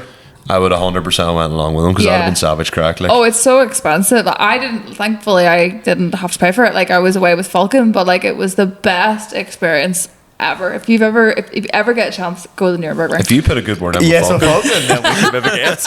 if Come you along with me next time. absolutely, if you I'll say you're my camera crew. Just Yes, have the yes. mics ready Yes. and the camera. we can bring our own gear. We're self-sufficient. Yeah. We gotta let these lads in here. But yeah, it was amazing. Camera gear. Right, but like this has been a conversation with about 50,000 tangents. I know we just keep opening tabs. Yeah, like Hopefully people I can tried keep to that. steer this to I was going to say Summergut. Internet Explorer, but who uses Internet Explorer? Google Chrome is struggling. Like, it is Microsoft struggling. Edge is a wee bit there, getting there too as well. What? So yeah, Merc is an ongoing project. I was going to say what's next, but that's kind of the Merc. Getting the Merc finished. Yeah, for Dub Shed. But I know you're so passionate about. Good deadline by the way, Dubshed. Yeah. I know you're like, even with us chatting kind of offline, you're kind of like social media, this, and this. But like, I suppose with filming and all that, like, where else do you see it taking you? Anywhere else? Is there anywhere else you plan on? Yeah, good question actually. So Yeah, well, I'm dabbling in the world of YouTube. I say dabbling, I'm going full tilt to the world of YouTube. All breaks. Like, or all throttle, no breaks. YouTube is go big or go home. I think so, yeah. Yeah, it's incredible. So I think it just keeps getting more and more. Like, you have crazy names on there at the minute, and there's people who are doing crazier things on YouTube. So you have to A lot of be fucking able. mental stuff. And then Mental. the thing is as well, is you see some stuff that's never been in YouTube. And like what was I saw the other day? A rotary powered Toyota Corolla. Yeah. Front wheel drive. Did you see the Rolls? This is again another tab, right? But did you see the Rolls Royce with the diesel engine in it? What's that really? The Cummins engine Yes. in it? Did you see that? Yeah. What the hell? Was that Western Diesel built that? Was Or not Western some- Champlain? Maybe. The bigger lad. Yeah. Yeah. Not Western Diesel. He would have blown it up. Yeah. Western Champlain. Pretty sure that's what he does, but he puts diesel engines Yeah, in well, you're everything. competing against people like that, on Yeah. YouTube. And YouTube is where if you can make it on YouTube, you have a full-time career for the rest of your life. 100%. Yeah, so that's my fear right now. Is obviously I'm doing like Instagram and social media and competition pages, and it's only short-lived. It's not going to be forever. Whereas if I can go into the YouTube world, it means that I'm able to do this for the rest of my life, and that's the dream. That's all you want to be able to do. So I am working on a project. It's been the last 6 months in the making. I've been planning. There's so much to YouTube you don't even realise. And I'm working alongside, Kerr's Tires over here? Yeah. Heard of Yes. them? Yeah. So they came forward to me with a project, and they said, we want you to build this for us. And I can't say any more than that, but it's going to be released in the next couple of weeks. It's bigger than anything I've ever done with social media, my career, financially, and even the build itself. But it all leads back to me going to the Nürburgring with Falcon. So Okay. Wow. it's a whole turn of events. Follow the money. Yeah. So I'm really excited to be able to share it in the next couple of weeks. I've started filming for it yesterday. Okay. Oh, wow. And we are set to go. We're working with some pretty big names in the YouTube world also. The likes of I don't even know if I'm allowed to say it, so I'm not going to Don't say say it. it. Don't Yeah. say it. Don't say it. Don't say it. But we are working. By all means, you'll tell see. us offline. But Yes. I'll tell you later. But you'll see it come through anyway, so it'll be exciting. That's amazing, and congratulations. Thanks. I just want to continue to be able to build some crazy shit for people's entertainment, really. Yeah. Well, weird question maybe, and maybe a silly question at the same time. Would you say you've gained serious amount of skills and God, knowledge that you fucking never would have thought you would have had through building these cars? Crazy. Because I feel not to throw in the sexist thing here either, because whatever, I think people will get shit no matter what fucking sex you are, right?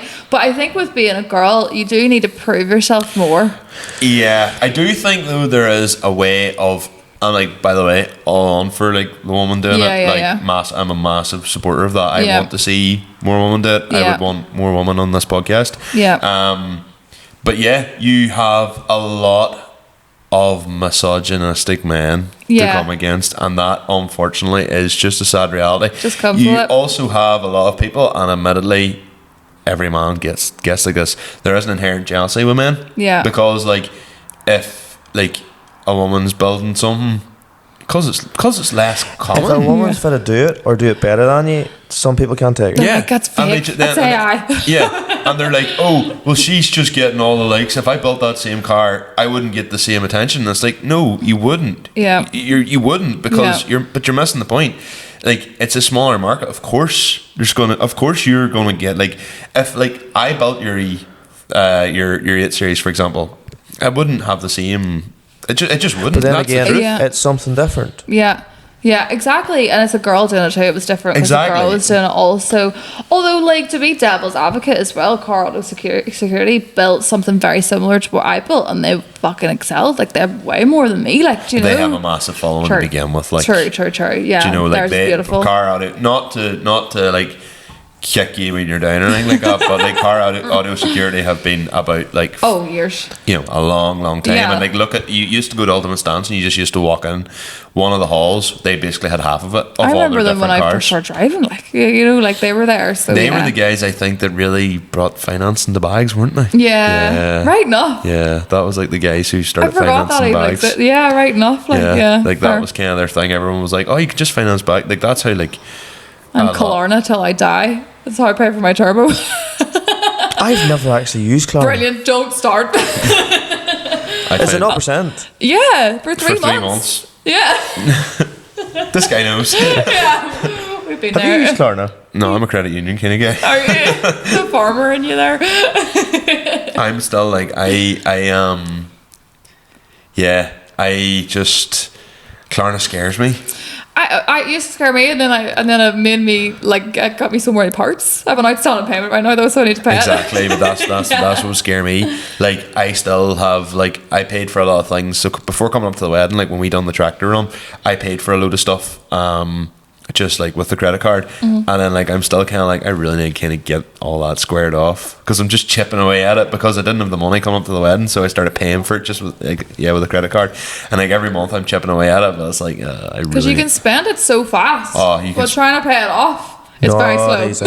You're like, what? I spent this so much quicker than I'm and paying then you're it like, off. oh, but if I stop like paying finance or stop paying for a loan, like I'd have that extra money, but for some reason you don't. You don't. You don't. No, because you just buy the thing outright. Yeah. With your Klarna in. Yeah, and Yeah. but I still feel like I was better off whenever I was making probably 3 or 4 times less money. I say this all the time. 10, 15 years ago, whenever like I was driving the 207, I was earning like minimal money a year and somehow seemed to have So much more money. Yeah. I have, that's what I was saying earlier. Like, I'm literally, like, you live paycheck to paycheck.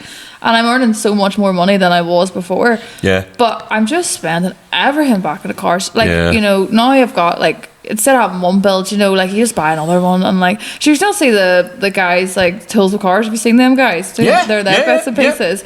They have 118 cars. I know.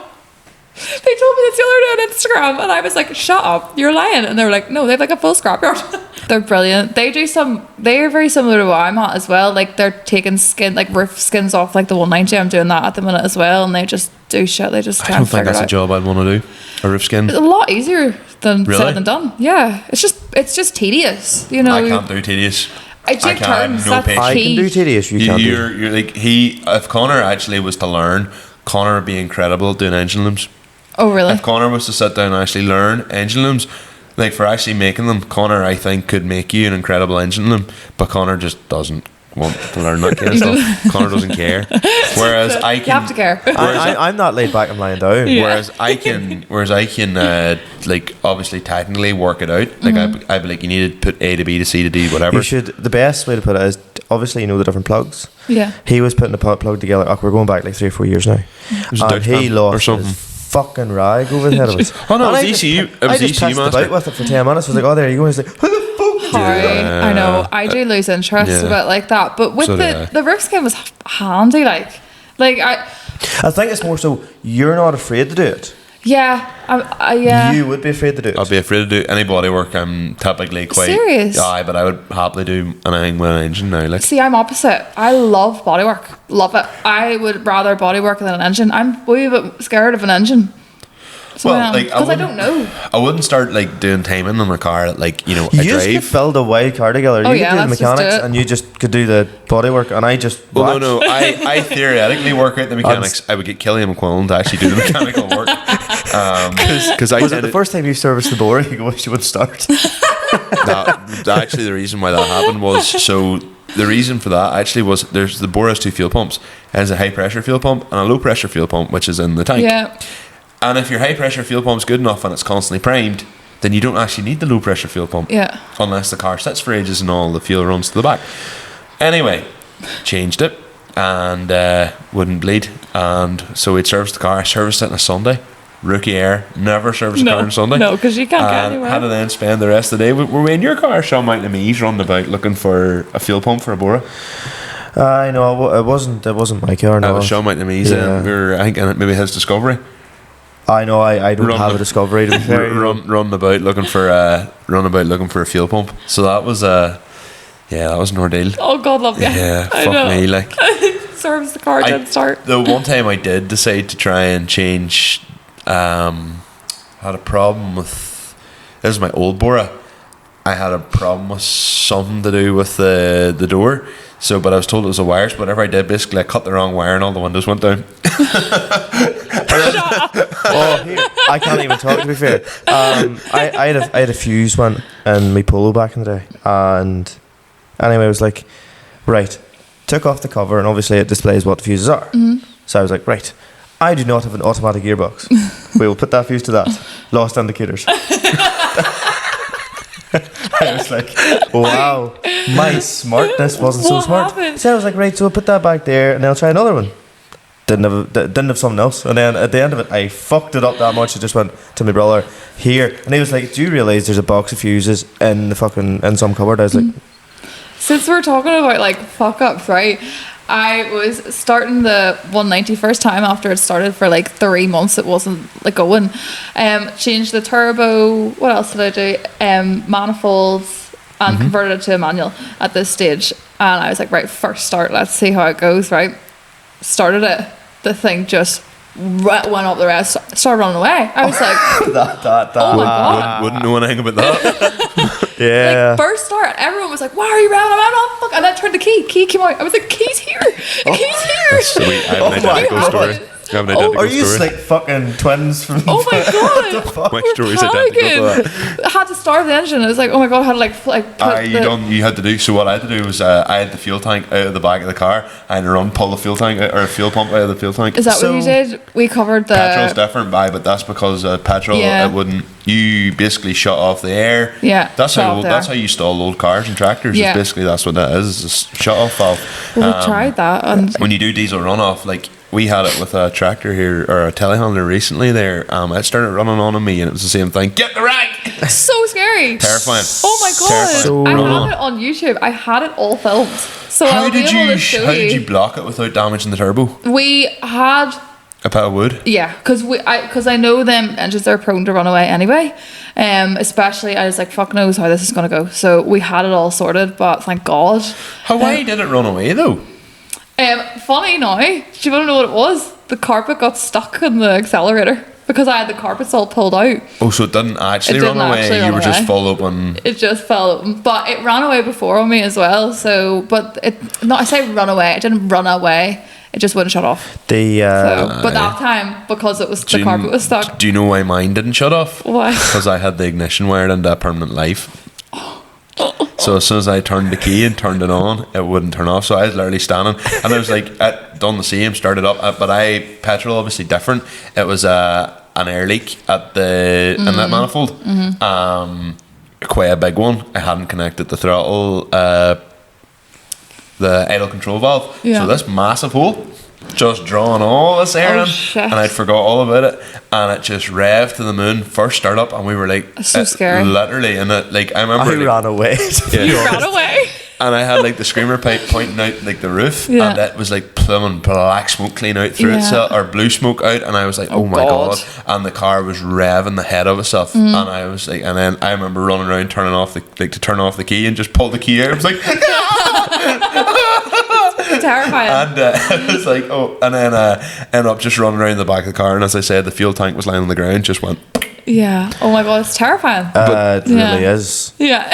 like it First-hand experience. probably wasn't for any more than 15 seconds. Yeah. But it felt like 10 Feels minutes. like a lifetime. Yeah. Everybody around us was feeling the same. Like but we all moved in slow motion. And I was like, I could see what 100%. everybody's faces and all. I was like, oh my God. I think if I ever do go down the route of the what do you call it, the OM606, I probably will put on like even an electric actuator. You need to. Just yeah. to like basically turn and I think basically diesel go. pump UK sells something like that also because they Yeah. are prone to do it. Yeah, Like they just basically will. just get a bit like in front of the turbo or something, like get something machined on, and basically like you just flick a switch and it shuts it off. Shuts it. Yeah. definitely. Safety features are a must in them Yeah, engines. because I know even with like the tractor pulling tractors and stuff, like that's what they all have. If they start to run on, you basically just run out, and because they run so much boost and so much fuel. Yeah, sure. That's what they do. Is they all have like they have to have a manual valve. You Yeah. literally just go and slide a thing in front of the turbo, and that shuts it off. Shuts it down. Well, that's what we did that day. Scary. Freaking Aaron here put his hand on it. I know. I seen him go for it. Ah! Well, my turbo swallowed. So basically, I had my engine. I had like hoisted it that's up right. with like seat belts, because that's what they do in scrapyards. So basically, between the two anchor points in the engine, I tied a seat belt around it, but I had like one of the pigtails already tied up. Now the turbo sucked that in as well. Did it? Destroyed all the blades in the turbo. Shut up. Yeah. No way. Bad day out. That wasn't great. No. Bad day out. I mentioned tractor pulling there, tractors. What's for the? Oh, I That's came right prepared. there. You came prepared. I don't know. I might get hate for this. I thought I'd get respect, but then I thought about it because like tractors are quite culty, aren't they? Like, Yes. yeah. Well, I have a blue one on. You can see. What does that say? If it ain't blue, she'll not do. There you go. Love it. Love it. Love And it. I brought the brightest boots that I had. I mean, they're slightly You're different such a than white Blundstone. girl. You're so white. This is generally what I wear to the unit. I came straight here from the unit anyway because I was actually thought I was going to be late because I was cutting on my bumper. So Yeah, you sent me a voice note. Was like, oh, I might be late. I'm cutting a bumper, and I was like, all I right, know cool. I lost track of time because the bumper that I bought for the Merc used to be a old track car, so it had big ducts in it. So I was taking them yes. out. I'm going to put hell lights in, hell fogs. Yeah, that's very period correct. I thought so. Do you think I should go yellow or white though? Yellow, Okay, I'll do it. yellow, Since you said yeah, yellow. The answer is always yellow, folks. yellow. Okay, got it. Unless anything pre 2005 yellow, anything post 2005 probably white. Got it. Will do. Because yellow fogs like on a Mark 7, for example, doesn't really look right. I do like yellow fog though, so I was leaning more towards that anyway. Yeah. But it'll be cool with the Recaro fishnets and stuff that I've got in it, and it's very period correct car I'm doing. Funny, I was actually going to ask you about the interior because you said about the probably should. I mean, I say I should edit this back in. I'm not going to, but you said about a track car. Are you caging it or anything like that? No, I was going to cage it. That's what I mean. It's a mix of so much. But like mine. Yeah, I can always go do that if I want to. Yeah. But what I'm gonna do, I'm actually sending it to the upholsterers tomorrow. So I'm gonna get the confetti. Well, the confetti seats are at the front. I'm gonna get the confetti in the back. Yeah, okay, that'd be as cool. well. Confetti on the door cards, and then Yeah. I'm reupholstering the dash as well on the headliner. What about the parcel shelf? Are you doing anything like that, or is that just a wee bit too much? No, it needs done. It's all faded, like, so it needs But done. are you going to confetti style it or just No, just like probably just leather. Probably think- just like the Yeah, I think door cards, seats are always a nice touch, and I think more than that's a bit. yeah, like the Recaro, like the confetti's not actually too in your face though, which is quite nice, you know, Yeah. because it's like I thought it would be, but it's not. Although somebody told me it looked like a Translink bus seat. But I can't unsee it now. Do you know what? Yeah, It's so actually, yeah. true. Yeah. I still love it. Like, it doesn't make it feel any different for me. But But do you know? somebody said it in But the do you now know comments. what it needs? And you're painting it blue. Yeah, Do you now know what it needs? Translink sticker. A big Translink thing. She's some boss. Because she is some boss. She's some bus height. Oh, really? You should do that. That'll be hilarious. I'll do it for a laugh. I'll do it for one time. Sponsored One by TikTok. Like, get that thing off the fuck. Wow. Where can we find you in the socials then? So what is my socials? My God. Well, Abby Higgins. I don't know. Abby Higgins on YouTube. I don't know how to say my Instagram name, but it's ABZUDI_. And then I always thought it was TikTok's Abzoddy. Abzoddy. But it's not Abzoddy because it's ABZUDA. Yeah. And then it's Abzudi? Abzudi. Abzudi. Abzudi, maybe. I made it when I was like 16, and I liked Audis, so abs and Audi. Same way Vicky done hers So actually. Vicky, is, yeah, Vicky. her. And then I have Slightly my more TikTok. questionable Yeah. Instagram names back in the day, but yeah. Yeah, we were like more creative mine? back then, I think. My first Instagram nickname was, or handle was Scully-tastic. Shut up. Yeah. You should bring it back. There was a slur developed off that. You should bring it back in. Nah. Nah. Some things, kind of like old hairstyles back in the day, some things just need to remain in the past. Yeah, I agree. No, but for real, seriously, thanks for coming on. No problem. Especially all the way from home, like. All the way from fucking Drumore. How long did it take you getting here? Only then? an hour. It's not bad. It's not, and it's a handy run. Yeah, True, it was they're fine. motorway. Did you go by Nuts Corner or did you go by the Belfast? I went Belfast actually. Yeah, it's just easy. Yeah, Yeah. just like one of the stick to motorways. Couldn't get A1 worse for back roads. Sprucefield, Belfast, here. Handy. Handy. No, thanks for having me. It was a It's been a pleasure. All the pleasure. best of luck on the new project. Thank you. I'll need it. And I'll take a better look around the BMW the next time I see it. Good job. So I was at work today, Michael, Yes. and I looked on my phone to Facebook, and Facebook came up, and you asked a very interesting a very interesting question. That's what I meant to say.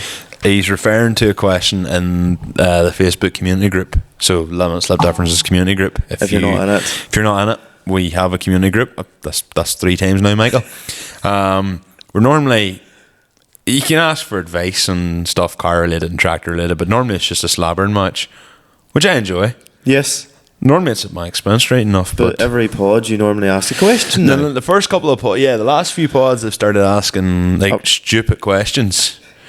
So the question I put on the day was, if cars and tractors could talk, what would they complain about? And the responses we got were absolutely Oh, they were brilliant. class. Some really, really good ones. Do you want to start with I? Adam, who's also a member of the podcast, I get it because I fucking know him so well, and obviously yourself. In block capitals. Stop hitting the fucking launch control. Probably his golf. Yeah. Which is very true. He obviously can't limit the car, so he goes blah blah blah blah blah blah, and then he stops it. You know. Yeah. I was the next one. Why won't you let me die, my Sierra? Have to admit, I did chuckle when I was reading that one. And I thought I was being funny, but obviously nobody found it funny. Conor's version of your Sierra. I only ever wanted to be a Cosy rep. Then this fucker bought me. I think it's just because mine was more relatable. Maybe people didn't know my comment, but anyway. Perhaps.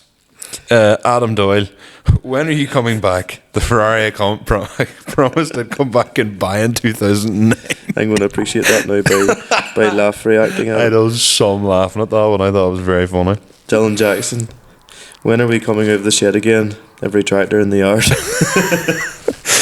Al Dillon, just leave me alone and stop modding me every week. My Fiesta Turbo. Al Dillon, previous podcast guest. Great episode, by the way. Great episode. I thought this is a good one. Calvin Kirby. For every vehicle that's ever been owned by Michael Scullen, kill me. Oh, then the best. Me of all. again. I wonder, does my previous owner ever think of me? Wonder My what old that- Alteza. Aaron Hughes. So you decide to buy wheels when I have approximately 69,420 sensor warnings. Prick. There's a 6 hearse. It's deadly, to be fair. Oh, it is fucking cool looking. That's what I was admiring it like. Morris Hayden. Being a David Brown, it's probably unhappy about the hydraulic oil quality or freshness. It's probably like, when did you last change me? David Brown's there. Running anything. Running cooking oil. Sure, it's David Brown. Eamon Bulletproof. Dempsey. I'm too old for this shit. Said every tractor ever. George Tyrrell. Why have I come out of retirement? His tractor's cool. That's as fuck. class. It is. That TW's lethal. I'd love a crack in her, like, she'd be dead. I'd love to have that up here for City's Day, like. Oh, fuck aye. That'd be class. George, I know it's considerable expense, But open invitation. but aye, come on. I maybe learn how to drive a crash box. Rev match and just Oh, you try it then. hoping for the best. You try it. Just boom. Gotcha. I got a gear. Joe Rogers, please, not the welder again. Just leave me in the corner of the yard today. Please. The Micra, which they're going to do another charity run on this year. Oh. Yeah. Next year. Sorry, this year coming, I guess. Yeah. Which would be 2026. next year, Yeah. Me. My EPC Type R. Hop me off the fucking limiter by. At least your car is actually quite happy about it. Everybody else's seems to be negative. Yours is only positive one. That's all my Honda has going for it though. You again. I swear, I don't have an oil drinking problem. My Mark 7 GTD. Like every GTD has a drinking problem. Yeah. Nobody really would probably get that unless Unless you have one. Yeah. Also me. My Big Massey or 6715S. Why are we always stuck behind that fucking 110.90 at the grass? I have to admit, I do some laughing at that, but I thought that your next comment was, yeah, about your 5711. I was meant to be a diet feeder tractor, but they gave me steroids and stuck me in this. It's the big trailer. So I'm laughing at that. Brian Coppinger. You think you're going to climb that hill in that gear? I'll make sure you won't. That's fucking brilliant. Jasper, please fix the rust. My AS200. Couldn't be that bad, is it? Don't know, it's an AS200. Suppose they all decide to go at some stage. Correct. You and Brian, either scrap me or sell me. Anything to ever come through the art. That's relatable. Taylor Jackson, I am a car. I want to be on road and on road only. I am not a tractor. My Passat. Brilliant. Oh, the next one, to be fair, is fucking brilliant. Andrew Morton. You horrible vandalising bastard. The 1455. Chris Milligan, slow the fuck down, you mad cunt. Jamie Higgins, just let me die. Jamie's got quite a nice fleet of stuff in his yard. Hope he's not talking about himself. Jamie, head up if you're talking about yourself. Jeremy Holland, Mary. Well, it's not West Cork. Fuck my life. It's southwest Derry? No, southeast Derry. Yeah, Southeast Derry. Steve Service. The fat hair in the driver's seat won't let me die. I see a common trend here. About maybe 20% of the comments are about dying. Car vehicles dying. Which shows that we have a problem of trying to keep stuff that probably shouldn't be alive. No, English folk buy tractors relative to the size of the stuff it's going to be doing. We just stick anything on anything. We're like, if Farming Simulator says it can do it, it can fucking do it. Yeah. I.e., my diet feeder tractor. Did you ever see the picture of my 35 with my Fraser on behind it? I took that photo. No, you didn't. I did. Not that one. I did. The one in the yard up there in the sunny day. I took that photo. So you took that photo? Yes. I thought I took that photo. There's one on How the would you late. take the photo when you sat in the seat? Because I wasn't sitting on the seat in that photo. Oh, well, it was the one after that then. Yeah. Because you put it on, you were like, this is class. I might put that on the big trailer this year just for the crack. You might really. Oh, imagine that'd be hilarious. I'm going to do that. I'm going to do that. You should put the 35 in a bale lifter. Oh, God. With orange bales, she'd literally you'd be driving her side brakes. I don't actually think she'd lift. Funny, I remember watching a video from like Linton Video Productions. Yes. From like 1989 called the Ulster Farming Year. And there's a fella cool. and he's feeding round bales to cattle while massing 35. Yeah. Fuck, you couldn't do that now. You see, before they wouldn't have been chopped. No, they would have been, and probably like a Welger RP200 or something with that old netted stuff. What is a Welger or P200?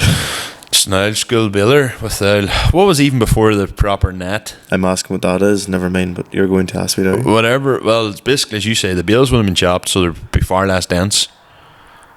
Yeah. So there wouldn't be as much in them. Go figure. You're being serious, and I'm just having a laugh. I honestly think my 35 would buckle in two if she tried to lift like one of them bales. No, she wouldn't. You sure? Yeah. Did she ever wheelie before on you? Oh, with the topper on, like constantly. Did she buckle? No, going down the road with the topper on, you had to keep the steering like slightly to the left, so she wouldn't like. Yeah, that was an experience.